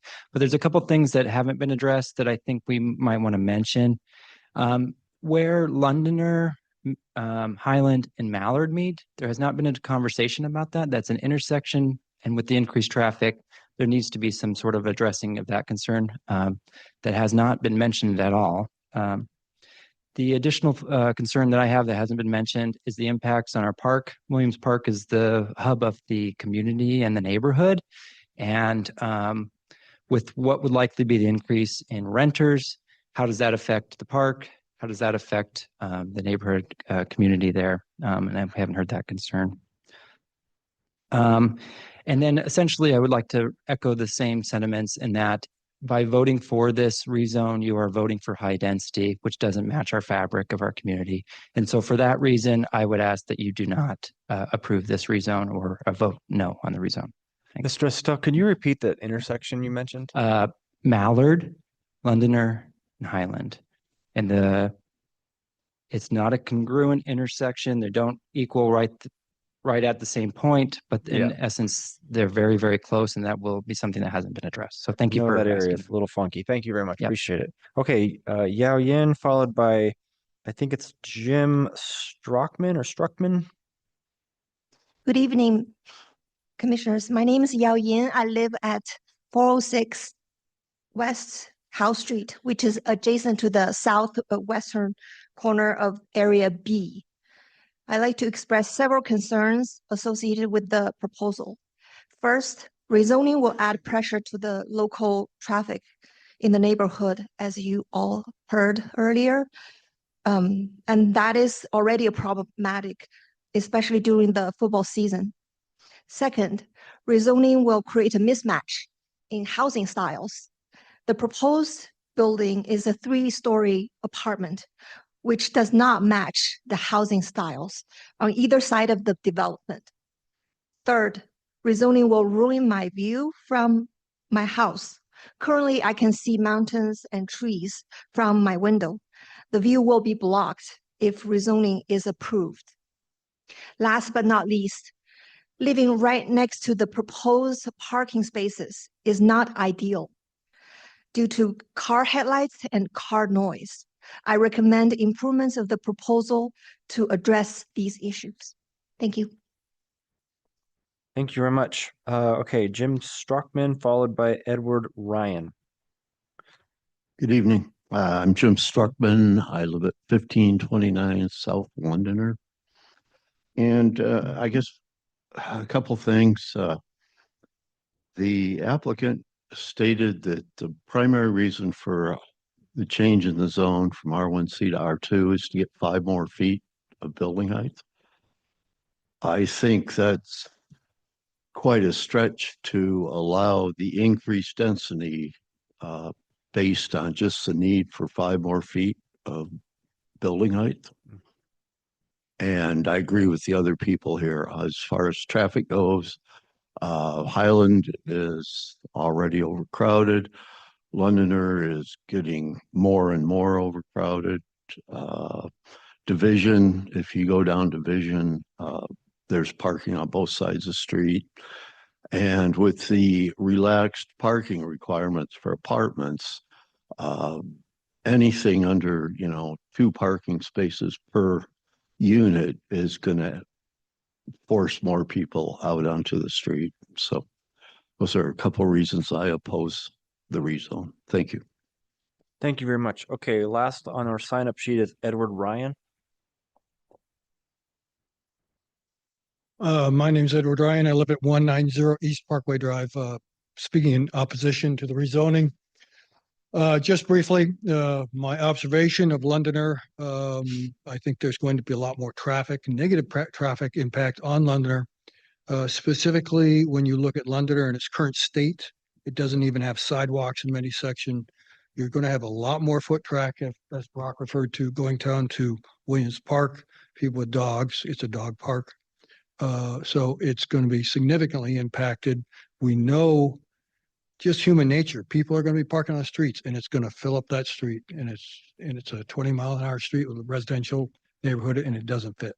So thank you. Okay, thank you very much. Okay, at this point, if there's anyone in the chambers who would like to testify but did not sign up, you're welcome to come forward. And if you want, just kind of sit in the front row and we'll come up one at a time. And please just for the record, state your name and address, and we'll go one at a time. Good evening. My name is Bruce Chaffin, and I live at 1722 Londoner Avenue. I lived there for 10 years. The picture that brought it together for me the most was when you put up the picture showing the development and showing the backyards of the folks who live on House Street. I tried to count, and I believe what I counted. On House Street, there are 9 families whose backyards back up to this development. So in the backyard of 9 families, you want to put 189 families. The density is ridiculous. And going to the new zoning, if I read the chart right, it says no restriction on what the density is. The density you're proposing, I find totally unacceptable. I oppose changing the zoning. Thank you very much. Thank you, Mr. Chapman. Okay, who wants to come up? Hi, my name is Ryan Litster. I live at 1430 South Colorado Avenue. I want to thank everybody for sharing your concerns. Those are a lot of the direct concerns, the foreseen things. And some of my concerns are along the lines of unforeseen future impacts. And this is kind of an indirect example of the traffic in the neighborhood, but it's kind of an unforeseen thing that I was surprised about. But I noticed a lot of traffic, like semi trucks and hotel traffic and stuff going through Division and Highland, and I was just wondering, like, why is it such an increase like that? Excuse me. And I walk my dog up and down the streets every night. I'm very familiar with the area, and so I started doing Google searches for the businesses around. After a lot of research, I was surprised to find that any traffic going from the airport to the Holiday Inn nearby us gets traffic right straight through our neighborhood. That's like their first recommendation. And I was like, wow, they could just send them all the way down to Beacon and then over to Park Center. But it was like one of those unforeseen things that was really surprising to me. It made me wonder what other kind of impacts more traffic come through the neighborhood would have. And I guess the only other concern I have that other people haven't mentioned is some of the main streets are underdeveloped. Division Avenue, parking is already awkward, and due to the canals that go through, it just squeezes a whole bunch of bottlenecks to the neighborhood at high traffic points. So I know traffic is more of the ACHD thing and not your guys' ground, but I'd hope you guys would consider that. Especially, I was reading through one of the many reports you guys have, and ACHD was recommending that there be no parking along Highland Avenue. So that would leave parking left to the complex and then Londoner. And that's just their recommendation. I know it's not necessarily part of things, but I was surprised that the longest stretch of the complex would be recommended for not parking. So anyway, thanks for your time, and yeah. Thank you. Okay, I think I got a couple more. Danielle Davies, 157 East William Street.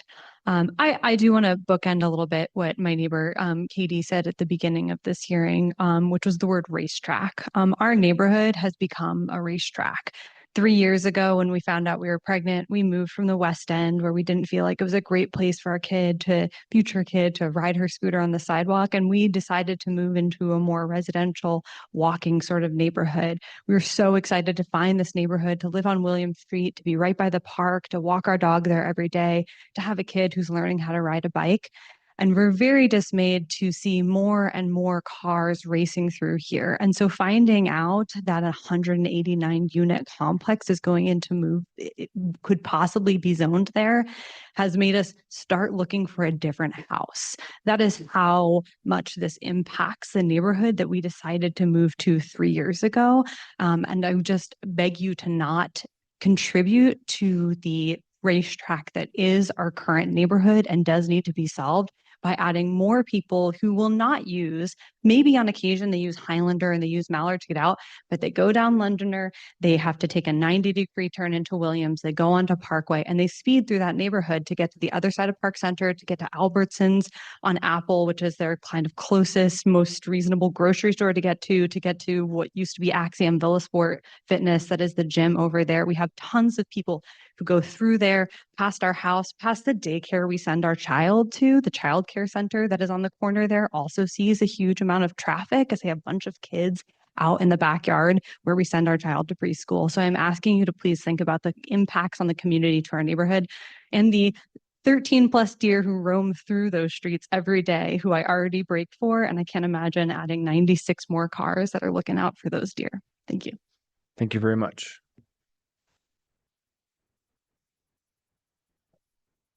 Good evening. Good evening. I'm Harold Dwell.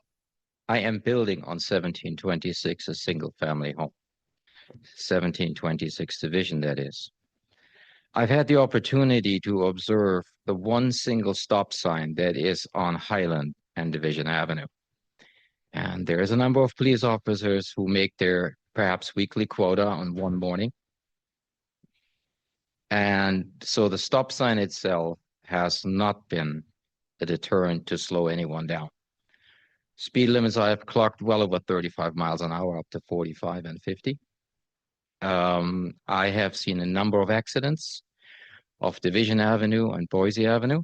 I currently walk 2 or 3 times a day from High Street, which is almost across the street from Division Avenue, across Boise Avenue. So I have taken a very close look at the traffic patterns. What becomes apparent is that if we talk about the intersection of William and Division Avenue, this is a neighborhood thoroughfare for people walking. I have seen growth mismanaged in a number of cities in my lifetime. I have seen it in Frankfurt when they built the first subway in the 60s. I have seen it in London, where I've spent 10 years. I have seen it in New York. And if anyone with urban planning has any background in the development of the Bronx, when these streets cut through the Bronx, it has brought neighborhood repercussions that we're still talking about today and will be forever. What is being proposed here will do the same thing to Division Avenue, what Moses did when he put the Bronx Express Busway through.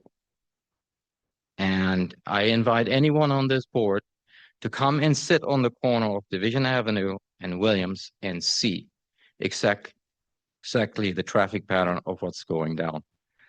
If the stop sign on Williams, on Highland and Division Avenue with a police officer, and he's parked there all the time, and I see the lights flashing for 2 hours because he can pull them over one after the other as the only 4 stop sign. I certainly strongly recommend that you don't approve this.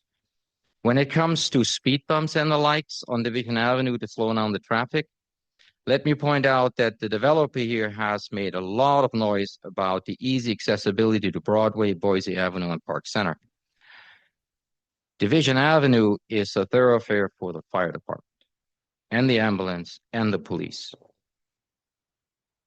I've been a volunteer firefighter for 18 years. I know what it's like to be in a fire truck, fully geared up and running over a speed bump on a truck with all the heavy equipment in there. Unless we're beginning to enforce 20-mile-an-hour speed limits with a permanent police officer stationed along the road, which has only sidewalks on one side of the road, that this particular development with an density of that magnitude, none of this has been addressed, and it's outside of what a neighborhood should be. Okay, thank you very much. And also for the Robert Moses reference, which is the first I've heard in 8 years of sitting up here is from, yes. Okay, I think you want more? Go ahead. My name is Leanna Dertinger, and I live at 254 East Schmeiser. Do you want me to spell it? Lane? Okay. I lived on Parkway Avenue for about 4 or 5 years before we moved to Schmeiser, which is in a neighboring street. First, we have friends that live in Lakewood that cut through this neighborhood to get to Boise Avenue and get to their neighborhood. So if we already have neighbors in Lakewood cutting through to avoid Broadway Avenue and Division and all of that this is only going to increase what's already happening now. And this cut through is by both my children's daycare, and that is an even more concern that what's going to result of people who have no, I guess, awareness of what's around them, nor do they care, because their living situation is not permanent. They will come and go as they need to, and it's going to be an influx. And echoing a woman who lives in the neighborhood, that this, in fact, does not fit the neighborhood where we have key streets like the District and then Beacon and all these other apartment complexes that provide this level of development where Division and Highland is not a high thoroughfare for this type of density. So I urge you not to move forward with the rezoning for those reasons, for the safety of our community who reside there permanently. So Can you please restate your last name? Dertinger, Dertinger. Thank you very much. Appreciate that. Okay, anybody else in chambers who wishes to testify? And if not, we're going to go to folks who are joining us online. Okay, is there anybody online? I see Russ Phillips, your name popped up real quick.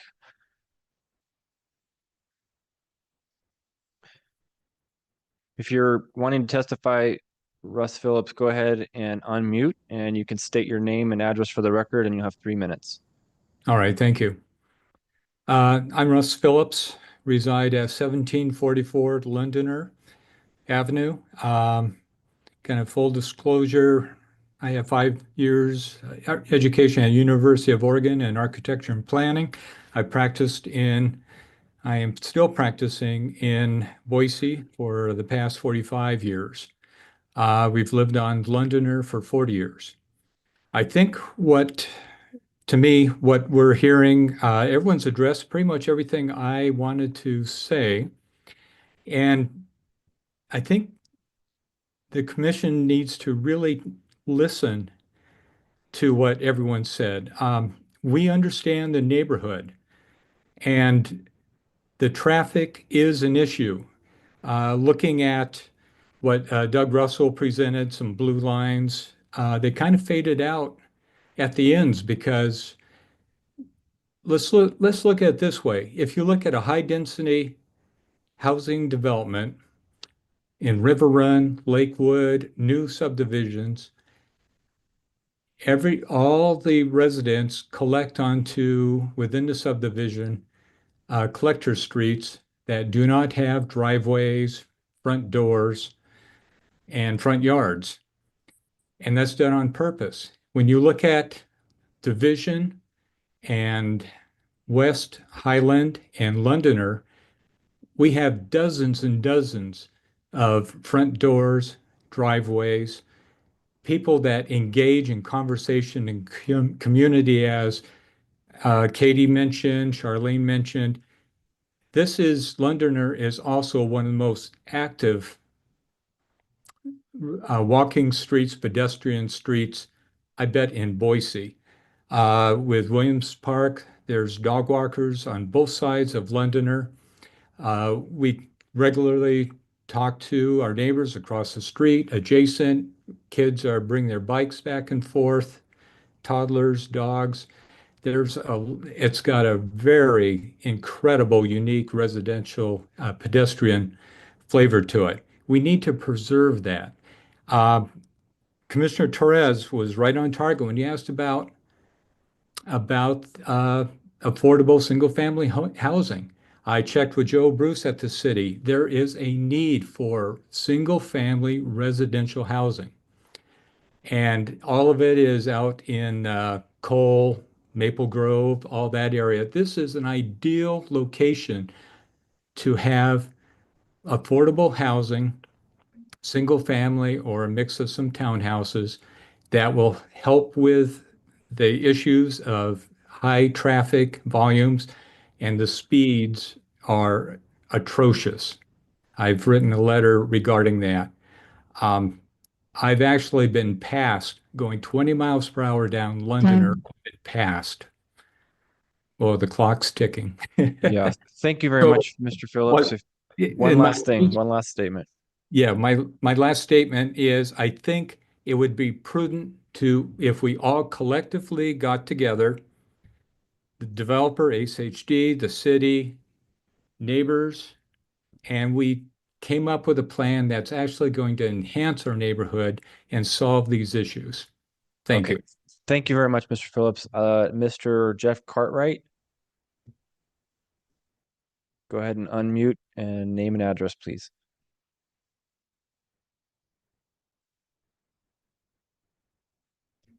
I think, unless you don't want to testify. Oh, No, it's just that I could not unmute myself. It doesn't let me. So my name is Jeff Cartwright. I live at 210 West Howe Court, which is a cul-de-sac off of London. Mr. Cartwright, we can kind of barely hear you. We're making it out a little bit, but not very well. I don't know if you can speak closer to your microphone, perhaps. Yeah, 1 second. There you go. Okay, can you hear me better? Yes, much better. Thank you. Go ahead. So 210 West Howe Court, which is a cul-de-sac off of Londoner Avenue. The first thing is that we were not notified of this project, which is unfortunate. We're slightly outside of the 500-foot radius. However, we're in a cul-de-sac and our only access road is well within the 500-foot radius, and only 2 houses within the cul-de-sac were not notified. So I'd like to address that or make that aware to the committee. Also, similar to some of the things everybody else has said about traffic, but not only traffic, but parking, we've actually put in a request to the ACHD to make the new subdivision that's currently being developed on the corner of Londoner and Highland to make the Londoner Avenue Street no parking. And then this project comes up and there's just no way that the number of people, number of units can be sustained within the area. In fact, just a quick count of the number of parking stalls it only averaged 1.19 parking stall per unit. It's just not sustainable. People definitely overflow. And in fact, some of their counts on the parking stalls are in those urban units and don't apply to the main buildings. So just to look at those facts within the plans, which it disturbs me that those plans aren't already approved. So we're talking about things that are hypothetical that the designer could change and we wouldn't have any say in it, which is kind of crazy to think about. I'd like to also talk about the view or the site as it relates to transitioning from Londoner to Highland. As it sits right now, if a car is parked even 15 or 20 feet down Highland, I can't see oncoming traffic as it comes down Highland Road, the eastbound traffic coming down Highland Road. And sometimes you inevitably end up pulling out in front of vehicles because they're speeding. I'm definitely opposed to the bump outs, and for that reason, not just for the bike lanes, but we have a camper, and if you go through the neighborhood, you'll see lots of neighbors with campers. And with those bump outs in the narrow street that it's going to create, which by the way, the street pathway per the designs will only be about 14 and a half feet between vehicles if people are allowed to park on both sides of the road. So getting a camper pulled through there, plus avoiding the bump out, will be almost impossible. So definitely opposed to the bump outs. And frankly, the bump outs don't slow traffic. There are bump outs currently on the 4 corners of Leadview and Highland, and it doesn't slow traffic at all. So definitely opposed to this. And if it's within the committee's power, I saw in one of your letters that ACHD could request could demand a public meeting. If it's within your power to work with ACHD to have a public meeting related to this project, greatly appreciate it, and definitely opposed to this as it's designed. Okay, thank you, Mr. Cartwright. Is there anybody else online who wishes to testify? Okay, I don't see any more hands online. Is there anyone, last call, in the chambers who also wishes to testify, who hasn't already?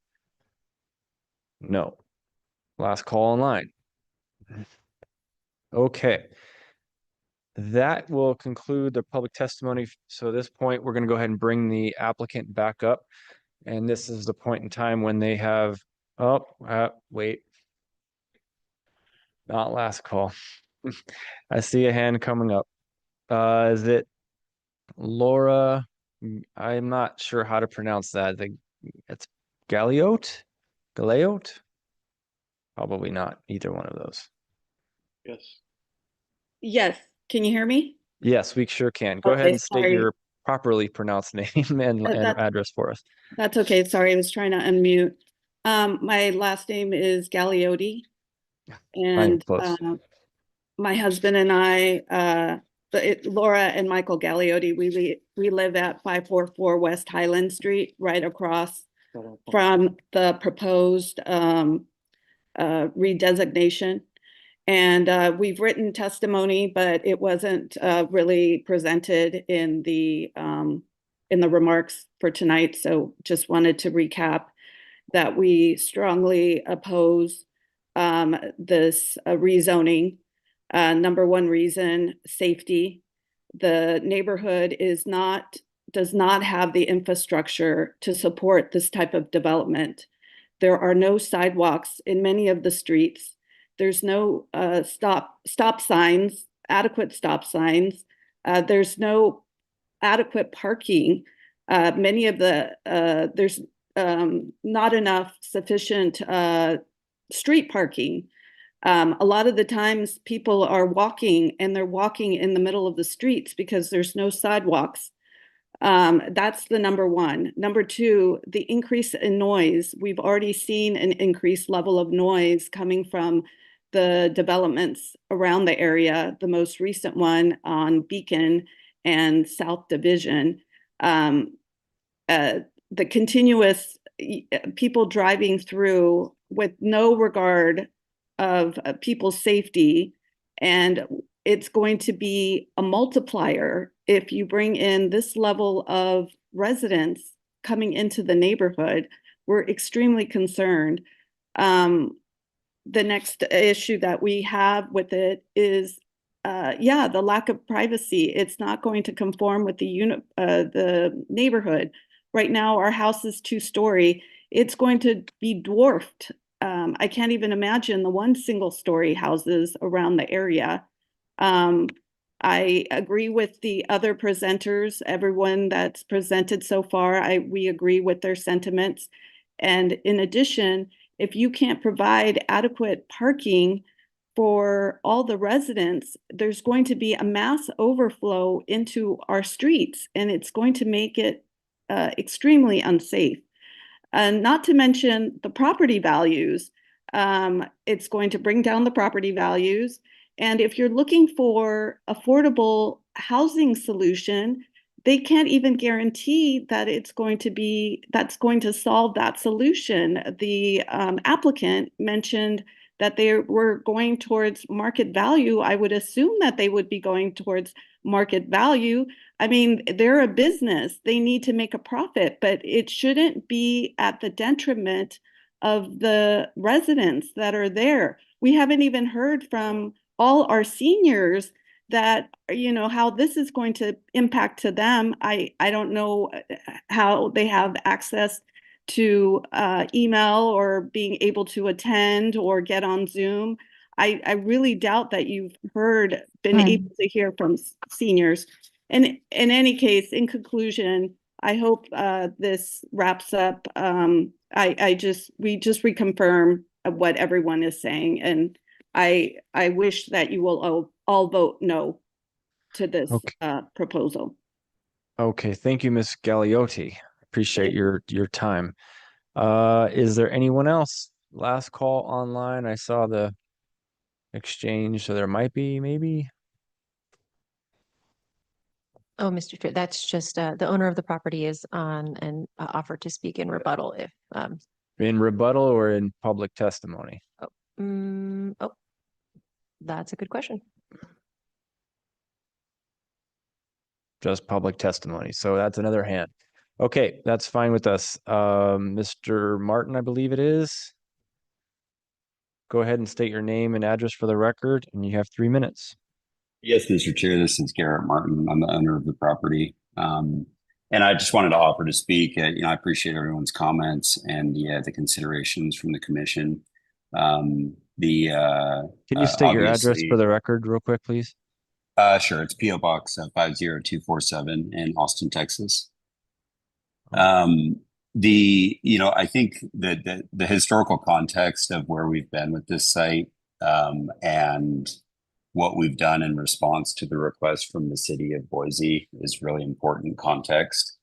It was, I think, mentioned that we had previously presented a site that was more consistent with the surrounding community and generally received a positive reception from the community.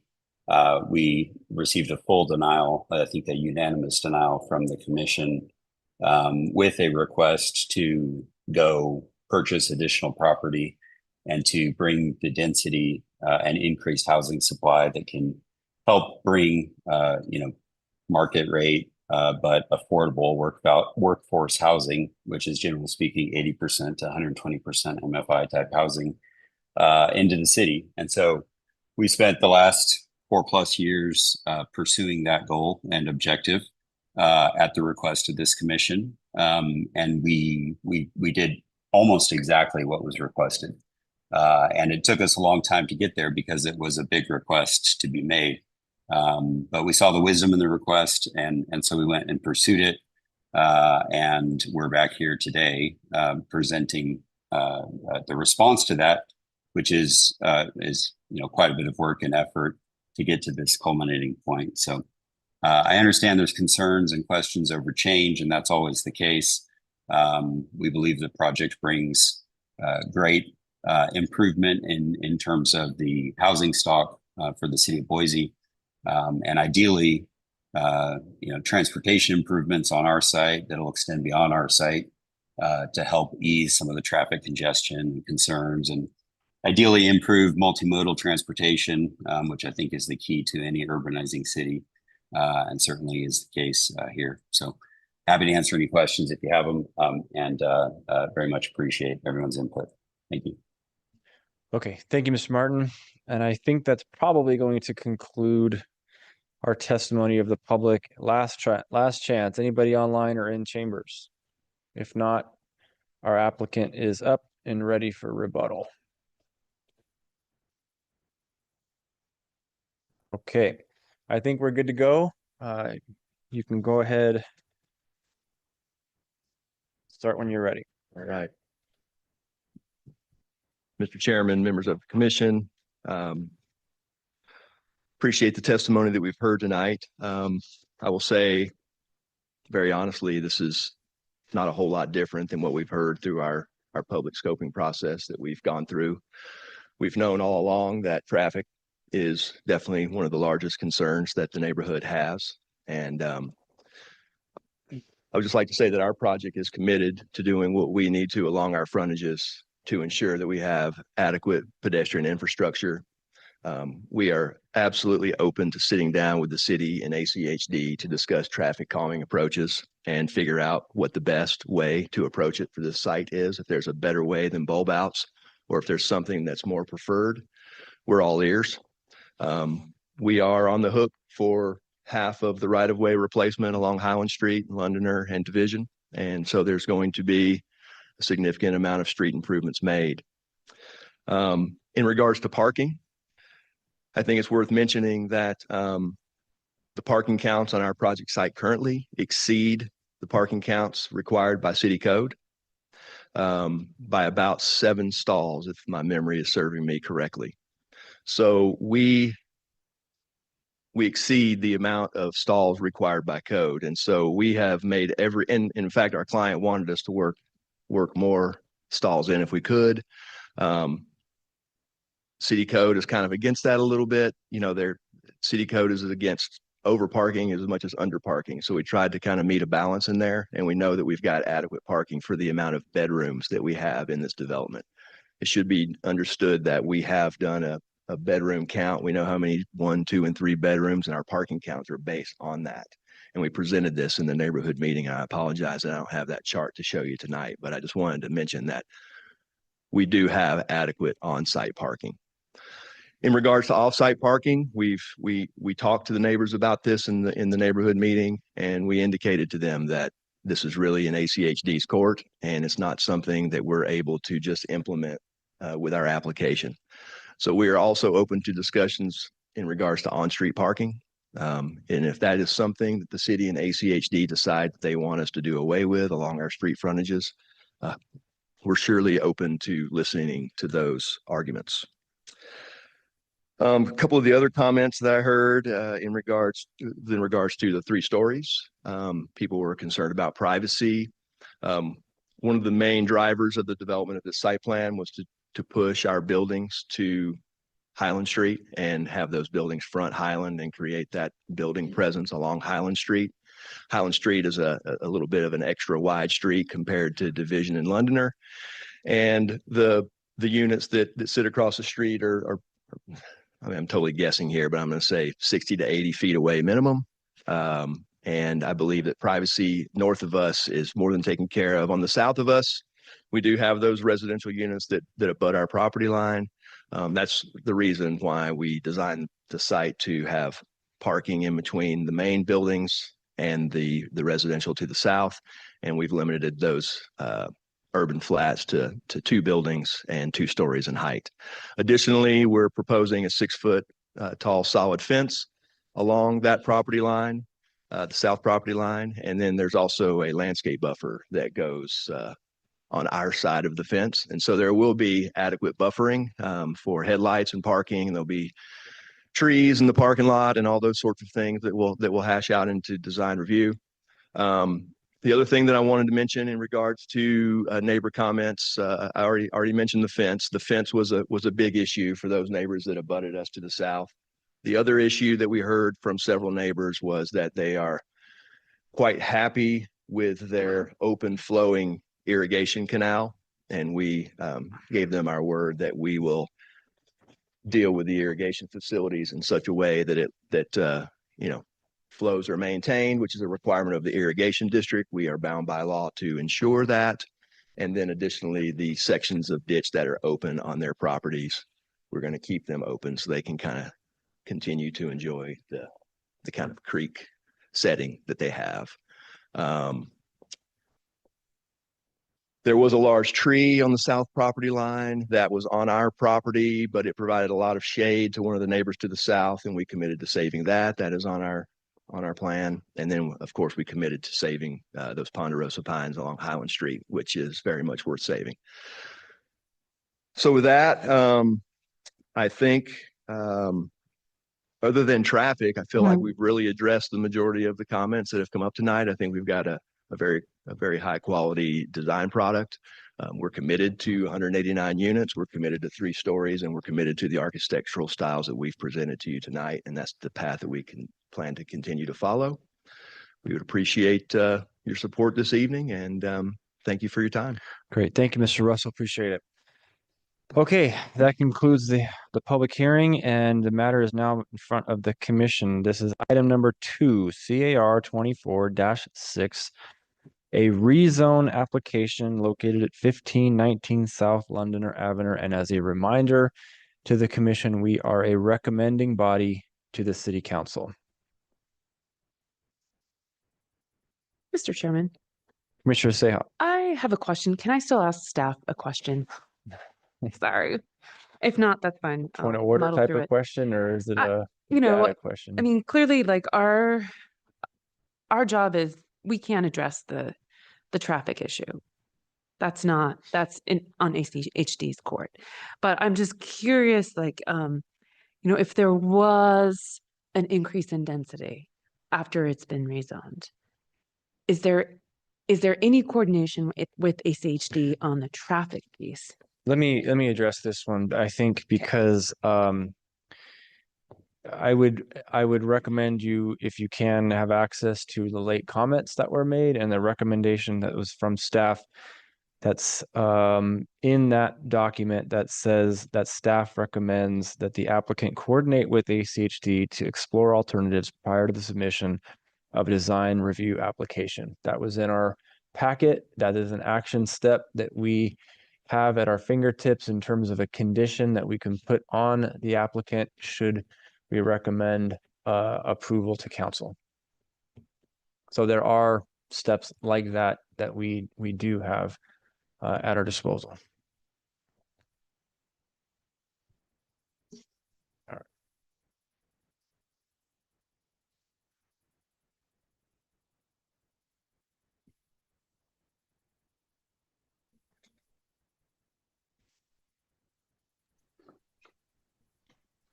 Mr. Chair.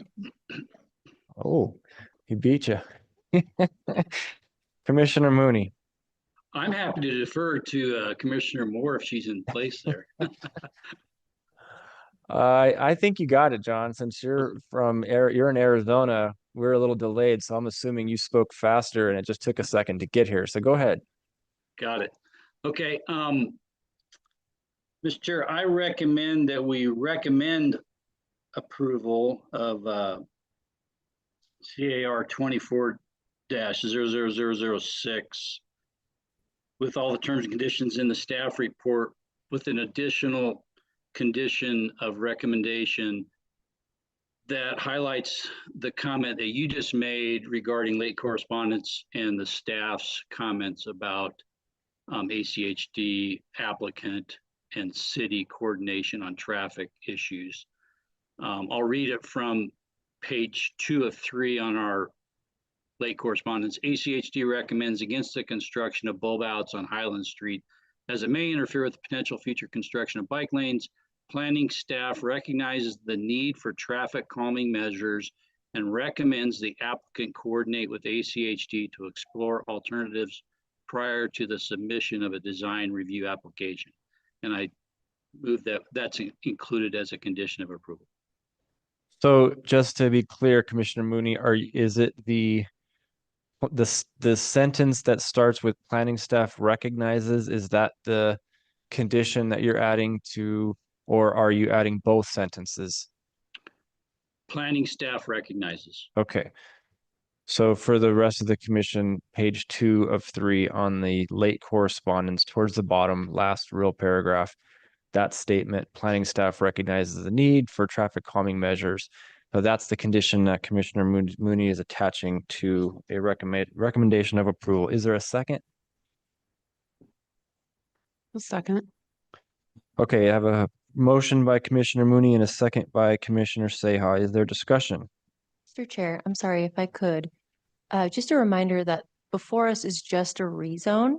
And so without the addition of a development agreement, conditions wouldn't follow it. It would take the form as a guidance and a recommendation that staff would carry forward with the applicant, but it wouldn't technically be a condition of approval. Okay, so we don't need to have that as a rider. Okay, so you have what you need, and then okay, I think we have. Is that fair to you, Commissioner Mooney, as the motioner? Mr. Chair, yes. And Commissioner Seha is the okay. Okay, is there any discussion? Mr. Chair. Commissioner Mooney. Yeah, so just for all the great public testimony that we received and to kind of state our role in this as Chair Schaefer opened up with, we're appointed commissioners and we're basically applying, our task is to apply the code. And the modern zoning code is very clear that this is what the city wants. And this is what our elected officials, the city council members and the mayor, that many of the public testimony people referred to as preserving neighborhoods and respecting the comments. Those same elected officials also place this code in law, and we're basically charged with offering up our assessment of the staff's recommendations and then recommending further to the elected officials. And the applicant came to us 4 years ago, as we talked about, and was denied based on the single family application conflicted with the comp plan in Blueprint Boise. And the city said, we want a predictable development pattern. So 4 years ago, all the surrounding neighbors knew or should have known that this parcel was going to get redeveloped as the comp plan shows. It's in an area 2 level or redevelopment area. So for all the reasons that that have been discussed in the staff report, and I sympathize with all the testimony, and especially appreciate Sina's comments about the compact zone and density, but I'm also moved by staff's approach to a form-based code, which is new for us. And as I think Commissioner Moore said it, we haven't really dealt with many of these yet. And so I was struggling with that as well, but I appreciate their explanation for it. So that's the reason for my motion. And I've tried to throw that rider in there because traffic is an issue. And when we decide to not sprawl out into the desert and infill with higher density within the city, that means we're going to have traffic issues. which means ACHD and the city and the neighborhoods need to work together to calm traffic. And you can only calm traffic by designing the streetscapes differently.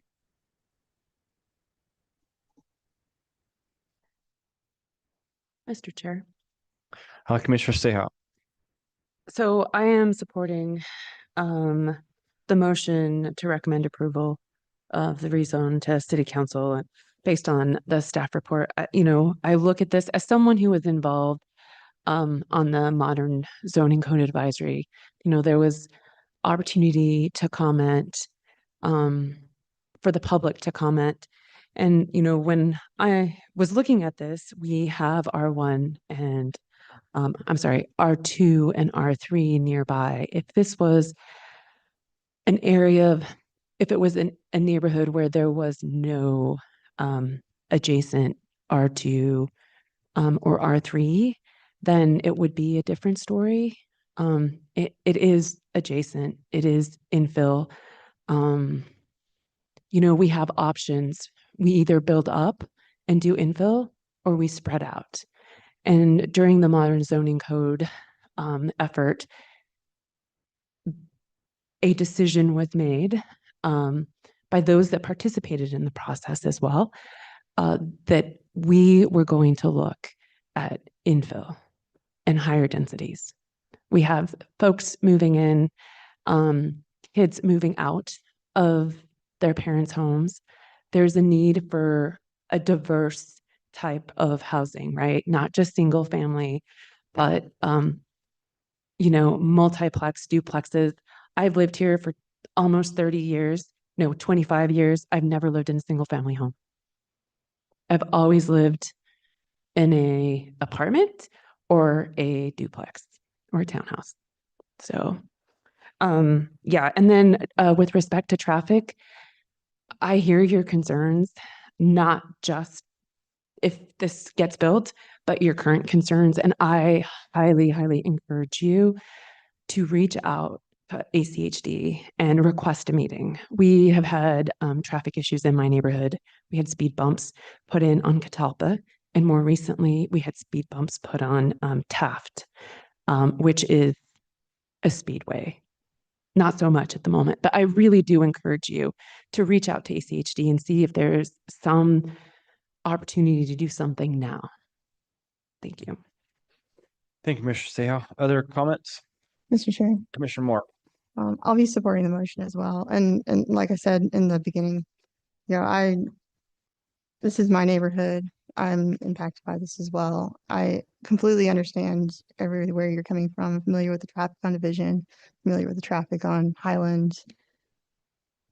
And I'm in support of the motion because, the zoning code is currently approved. So your R3 that's adjacent to this site where the row houses are kind of on Reese, you've got some apartments back in there that are also R3. That all includes unlimited density as well, with a height limit of 50 feet. R1C includes a height limit of 40 feet.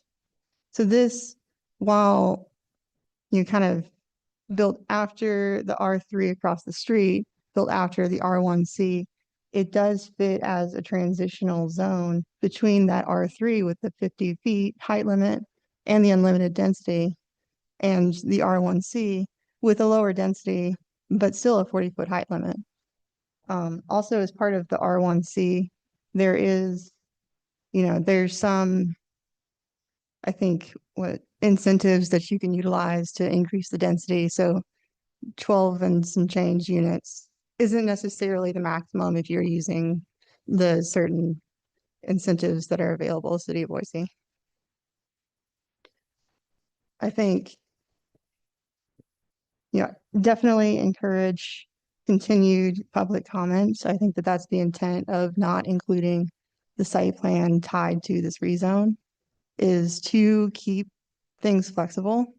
And I would love to see, some of these comments incorporated and just continued feedback, and especially the encouragement from staff to provide ACHD comment on sort of ways that you would like to see Highland traffic mitigated. I think that was a great encouragement.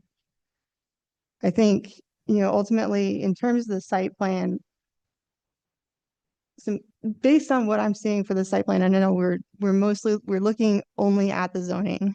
But I do believe that the proposed retail, this property right now is currently a commercial use. The proposed retail does keep some of that commercial use, which is compatible with the neighborhood. It doesn't completely remove that particular kind of unique condition on the property. I think it provides rezoning this to R2 not only provides a buffer, but it could potentially provide a mix of uses with the availability of some, 45-foot height limit, multifamily. If this changes and something different, I think it still provides that transition between the R3 and the R1C. And it also kind of connects the two. And, if Highland is it's a busier thoroughfare, pushing some of that higher density development and that R2 zone up against Highland will help to buffer those properties behind. And it will help to kind of just essentially what form-based code is intended to do. It's intended to transition from your higher density areas to your lower intensity areas. And I would just love to see a continued conversation. Between the neighbors and the owners. Okay, thank you, Commissioner Moore. Any other comments? Mr. Chair. I'm gonna go Commissioner Torres, and then I'm gonna come down here to Commissioner Doan. Oh, thank you. Kind of just echoing what everyone else has said, especially what Commissioner Moore said. The modern zoning code, a decision was made when it was passed to focus more on infill development and building up versus out. Every other city in this valley, for the most part, except for Garden City, has chosen the opposite approach. Both result in traffic. But the city of Boise and the Treasure Valley as a whole are in the midst of a housing crisis, and the code tries to address affordability multiple ways. It tries to incentivize affordable units. It tries to increase the supply. It tries to preserve older, more affordable housing, among many other things throughout the code. What we have more of than anything else in Boise, though, and in the Treasure Valley, is single-family homes. The shortage is most felt when it comes to, I know nobody believes this, apartments, townhomes, duplexes, triplexes, fourplexes, whatever kind of plex you want. Housing is a need in this valley. And while I can't address units that are vacant right now, part of the issue we have is the price of housing is too expensive in this valley for the people who want to live here and in this city. And so the city is trying to increase the housing supply, and it's trying to do it in a way that preserves neighborhood character as much as possible by trying to having the density increase gradually as you get further and further away from each unit. So I think this project fits with that goal, and for that reason, I'm going to be supporting the motion. Thank you. Okay, thank you, Commissioner Torres. Commissioner Doan? I'm going to go ahead and echo what everybody said. I appreciate all the comments. I do encourage the community to continue being engaged in the process and the next steps. I encourage you wholeheartedly to discuss with ACHD options. My neighborhood is 32nd Street, and we've had a racetrack for all 9 years that I've lived there. So, but we were able to get some stuff done. So I just encourage you to continue to talk to ACHD. Thank you. Okay. I'm going to chime in here on just real quickly, clear up some misconceptions, because I think that's important to do. In the state of Idaho, we are not allowed to require affordable housing. We do not have that authority as per Idaho state constitutional law. We are also not allowed to make and require off-site improvements that are not touching the applicant's parcel. That's also in Idaho state law. Many other states allow that. This state does not. With regard to the traffic side, the only thing I'm going to add to this is one more thing I don't think very many people know. The one way that some of these issues could be tackled is actually through ACHD's impact fee process. ACHD applies an impact fee to developments of all kinds, including the one that's being proposed. Here's the catch. Their own policy does not allow those impact fees to go toward bicycle or pedestrian improvements, period, whatsoever. They only allow to go to capacity increases. So basically street widening. So if there's a street widening, then you might get curb, gutter, sidewalk, and those types of things. In addition to the traffic calming things that everybody in here asked for, call ACHD, call their attorney and tell them to change their policy, because that is absolutely a mechanism that the applicant in this case and every other one that comes in front of here could contribute financially to the very things that are being discussed. But as of now, that is not permitted. So we're limited incredibly. On this traffic management and traffic calming study thing, I think that that's an absolute great ask for the staff to suggest. And for those who are left, I know there's a frustration in folks who have gone, but I would say there's no reason why you can't come in front of the city council and say, if there are good tangible action steps, that those get built before the applicant move forward. You can do that. That can be a term and condition of that process. So there are still avenues, but understand that in this state, there are very much limitations in terms of state law that this body and every other body throughout the entire state of Idaho can actually apply, where in many other places they can't. And so it's one of those realities. So otherwise, I think that this is a pretty solid application. I think that the stepping, the gaps between the southern to the buildings is good. I think just the way that they've handled Highland and the sidewalk issues and all of those things. I think there's a lot of good things to like here, but change is hard. And I understand. The big thing I heard though, there's a lot of anger with people who live here now. There's nobody in this building. There's nobody on this site. But what we heard is there's a lot of frustration with the drivers who are there right now, right? That has nothing to do with the applicant, but it does have everything to do with the meeting at ACHD and hopefully getting good action steps to limit and prevent that, because that should not be happening. And I hope that the district does the right thing, steps up, and we can get some things solved, maybe because of this application. Okay, with that, can the clerk please call roll? Danley, Aye. Moore, Aye. Mooney, Aye. Teja, Aye. Torres, Aye. Dom, Aye. all in favor, motion carries. Okay, that concludes this one, but we do have one more. Now, why don't we take a quick 5 and then Bob can make his way back up and then we'll see what this last one entails. All right, we got Commissioner Mooney. Oh, John, your timing is impeccable. Well done. All right, Commissioner Danley, thank you for taking over that last hearing item. We've got one more to go tonight. It's item number 4, CUP 2439, applicants Travis Burrows. This is a modification of a conditional use permit to change an approved use on 0.96 acres in an MX3 zone. And we'll hear from staff first. I believe this is Madison's first hearing officially on the record with us. So welcome to the show, Madison, and we'll be gentle, I think. Okay, Mr. Chair, members of the commission. The item before you is a modification of a conditional use permit to change an approved use located on a 0.96 acre lot in an MX3 mixed use active zone.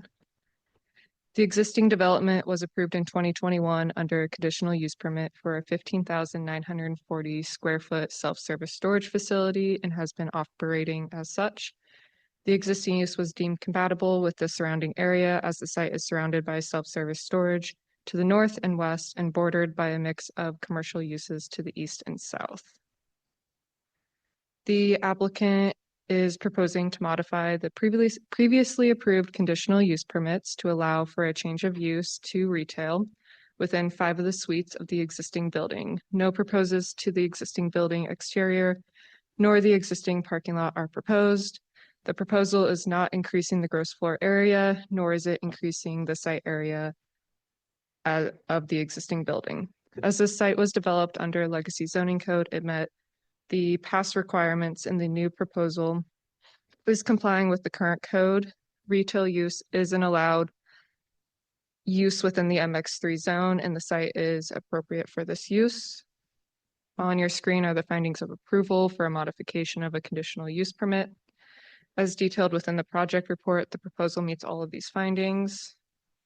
In conclusion, the planning team recommends approval.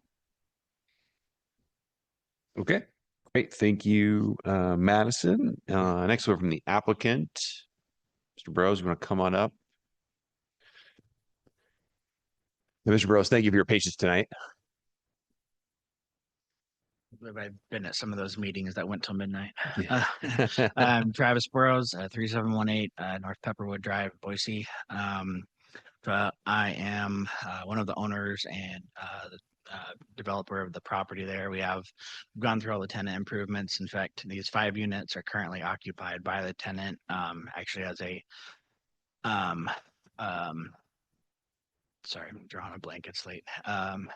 Temporary occupancy at the moment. Gone through a series of had to get a racking permit and those kind of things. And so initially we had applied just to change 2 of the 5 units to retail space, and they would maintain the other 3 as storage as they are currently. Based on staff's recommendation, as it is all just the same tenant, all 5 of those units would then change to retail for zoning purposes, for planning and zoning, and then through the building department, because we would need to apply for an additional, or I guess a subsequent tenant improvement to go along with these different uses as they are. Again, the tenant has already been in there almost a year at this point. And again, through the other inspections and all that was determined that they do need to change the space to retail to better suit how it's being used currently. And again, so retail was the best option for us and the building and development as a whole. We don't have to do anything with parking counts, occupant counts. Doesn't affect our restrooms. We don't have to tear up any asphalt to do anything with any of that as well. So, and I guess I'd stand for any questions at this point. Okay, great. Thank you for that summary.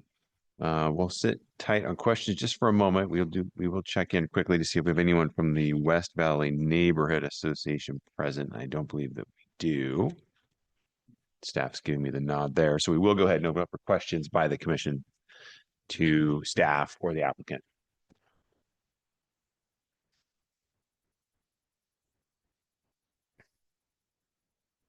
Mr. Chair. Commissioner Moore. So I think this is a question for staff. Is the nexus for this application, is it a like a code compliance or compliance and code enforcement complaint, or is it just from inspections? Mr. Chair and Commissioners, the original conditional use permit had this site all as self-service storage.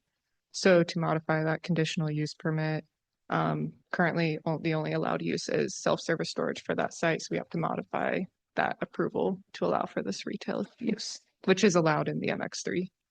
So. Mr. Chair, just to clarify, so this is just a requirement as part of their applications. They're not already operating this way, and they've received a code enforcement complaint or anything like that. Mr. Chair and Commissioners, as far as I'm aware, no. Okay. There is no code complaint. Okay. Thank you.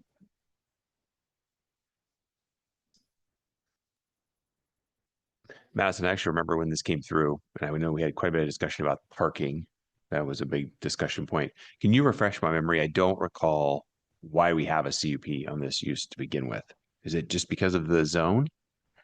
Mr. Chair, yeah, Mr. Chair, the initial CUP, I believe, was for the self-service storage. As far as the parking, there is a parking agreement with the overall subdivision with the 2 parcels to the south of this. And I believe the total parking spaces for the entire subdivision is about 90 spaces, and 40 are dedicated for 1675. Okay. Okay. So again, it was just the use that required the original CUP that we had in 21. Okay.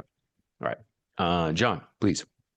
Yeah, Mr. Chair, to parking, continuing on that. So question for staff, I think in the package, it's indicated that this is an overparked subdivision. Is that true? Mr. Chair and Commissioners, that is correct. Okay, and then following up on that, just so I can better understand and educate myself on the new code and bike parking, long-term bike parking, in this case, this additional use or this change in the CUP to allow this use requires 6 long-term bike parking spots, which basically means secure, covered, enclosed. I think those are the 3 terms. Is that what's the trigger on that? I'm trying to recall that in the code, and more importantly, it almost seems like we're over parking bikes, especially since off of Fairview here, there's not going to be a whole lot of bike traffic, at least in the near term.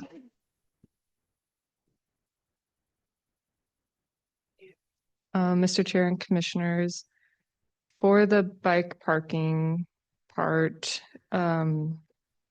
6 long-term spaces are required, and this can be achieved within the facility if needed for the retail space in that retail area. But they do have to be secure. And then could you please repeat the first part of your question?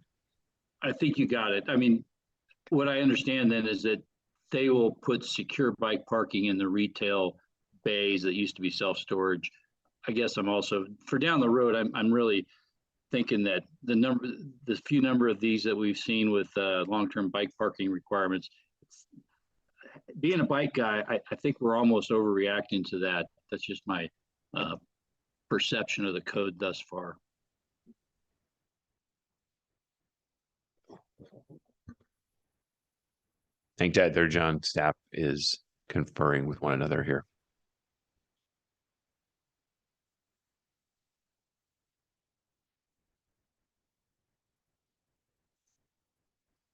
Mr. Chair and Commissioners, the bike parking is a ratio of the existing parking on site for cars. So that is how that is kind of calculated, or where those numbers kind of come from for the site. Thanks, Mr. Chair. Thanks, Madison. Okay. Any other questions, gang? Very good. Okay. Thanks. Next, we'll open up for public testimony. Podium is free. If you start with your name and address, and you'll get 3 minutes. Good evening, Commissioners. My name is Heather Scott. I'm located at 10908 West Fairview Avenue, Boise, Idaho. It's the Idaho self-storage location to the west of this property. So if a couple of concerns that have come up throughout the course of tonight.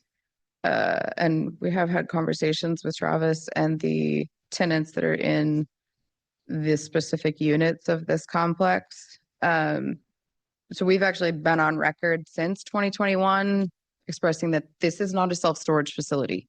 I've been in the self-storage industry for a little over 25 years, and this warehouse isn't a storage facility. It isn't used as a storage facility. You can't have an occupancy permit on an individual unit in a storage facility. So we've kind of had expressed concerns on record from the development for the rest, like for the overall usage of the building. Parking has been an issue that has been brought up by myself and other neighbors.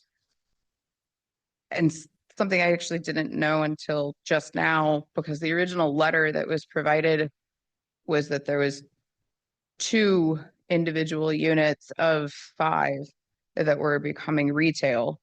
And it wasn't until this presentation I learned that now all 5 of them are becoming retail.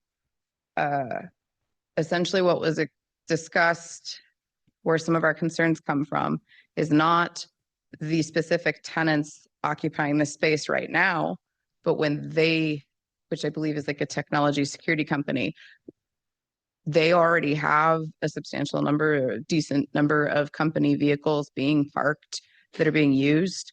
And we aren't entirely sure what their change will be for having customers come. I know it's like by appointment only, to have people coming on site, but we're nervous that there is already parking constrictions with what's currently being used.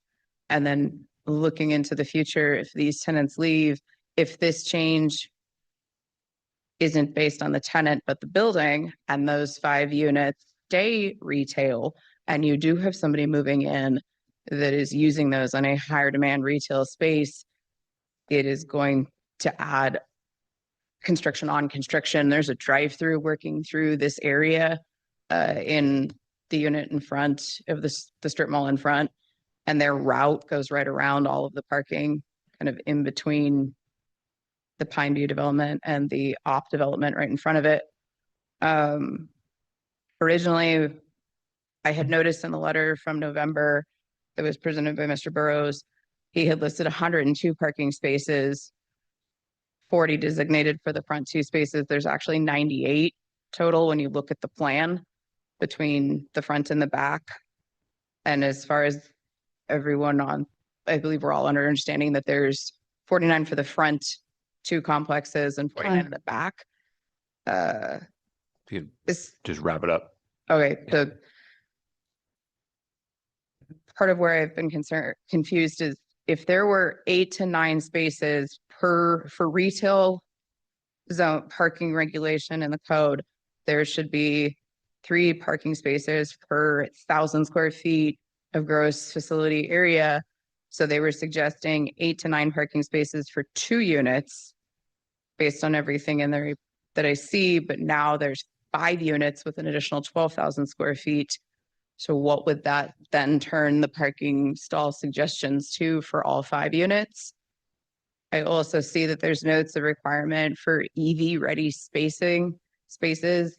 I am a little concerned. I don't know that if this building was developed as self-storage, that it was intended for retail, and EV parking is not required for storage. So I don't know if that building was truly built, like wired, and has the power capabilities to allow for that. The self-storage industry has been kind of ransacked by EV fires, and I have a 65,000 square foot storage facility adjacent to this building, so I'm not inclined to see EV parking stalls allowed there. It's about as dangerous of a situation as you could get from our end. So, yeah, right. Thank you, Ms. Scott. thank you. Okay. If no one else in person here in chambers, if you're online and would like to testify, please go ahead and raise your hand. Okay, go ahead and close public testimony. Invite Mr. Burrows back up for some rebuttal.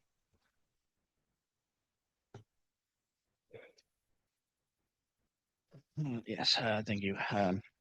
You can go ahead. Chair, You can raise that mic back up if it's more convenient for you. Yeah, there you go. got it. Okay. I guess I'm not sure what to necessarily answer there. The tenants, do have an option, for a 10-year lease option on that location. They don't intend to go anywhere.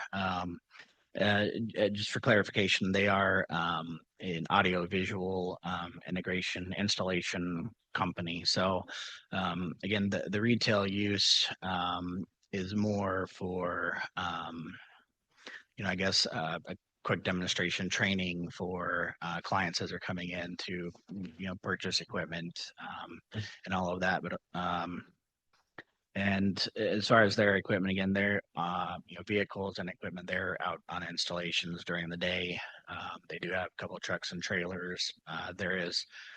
We have received complaints about the parking. A lot of that was during construction of the buildings, but as it's been a year since it's been finished for the most part, we did have to add a transformer to one of that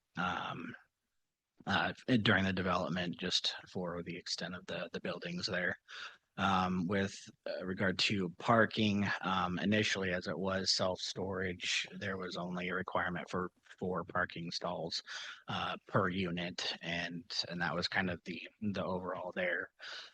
So that would be the reason for the entire development being overparked. Additional complaints on the parking. unfortunately have come from the tenants to the south as, initially, our building was an infill project. And so they had free reign of the entire parking lot in the back end previously. And then as we had moved in, they're forced to actually use their parking stalls out in front of their actual retail spaces rather than out behind the building where our building is located now. And I guess, as far as the EV capable is where we're at currently, my understanding is we only need to provide, I guess, the, conduits, infrastructure, for future EV charging stations to be installed. So we would be, compliant and prepping for that for down the road as required. So I no more comments. Okay. Okay. Thank you, Mr. Burrows. Appreciate that. Okay. We'll go ahead and bring this item back before the commission to render a decision. Again, this is item 4, CUP 24-39.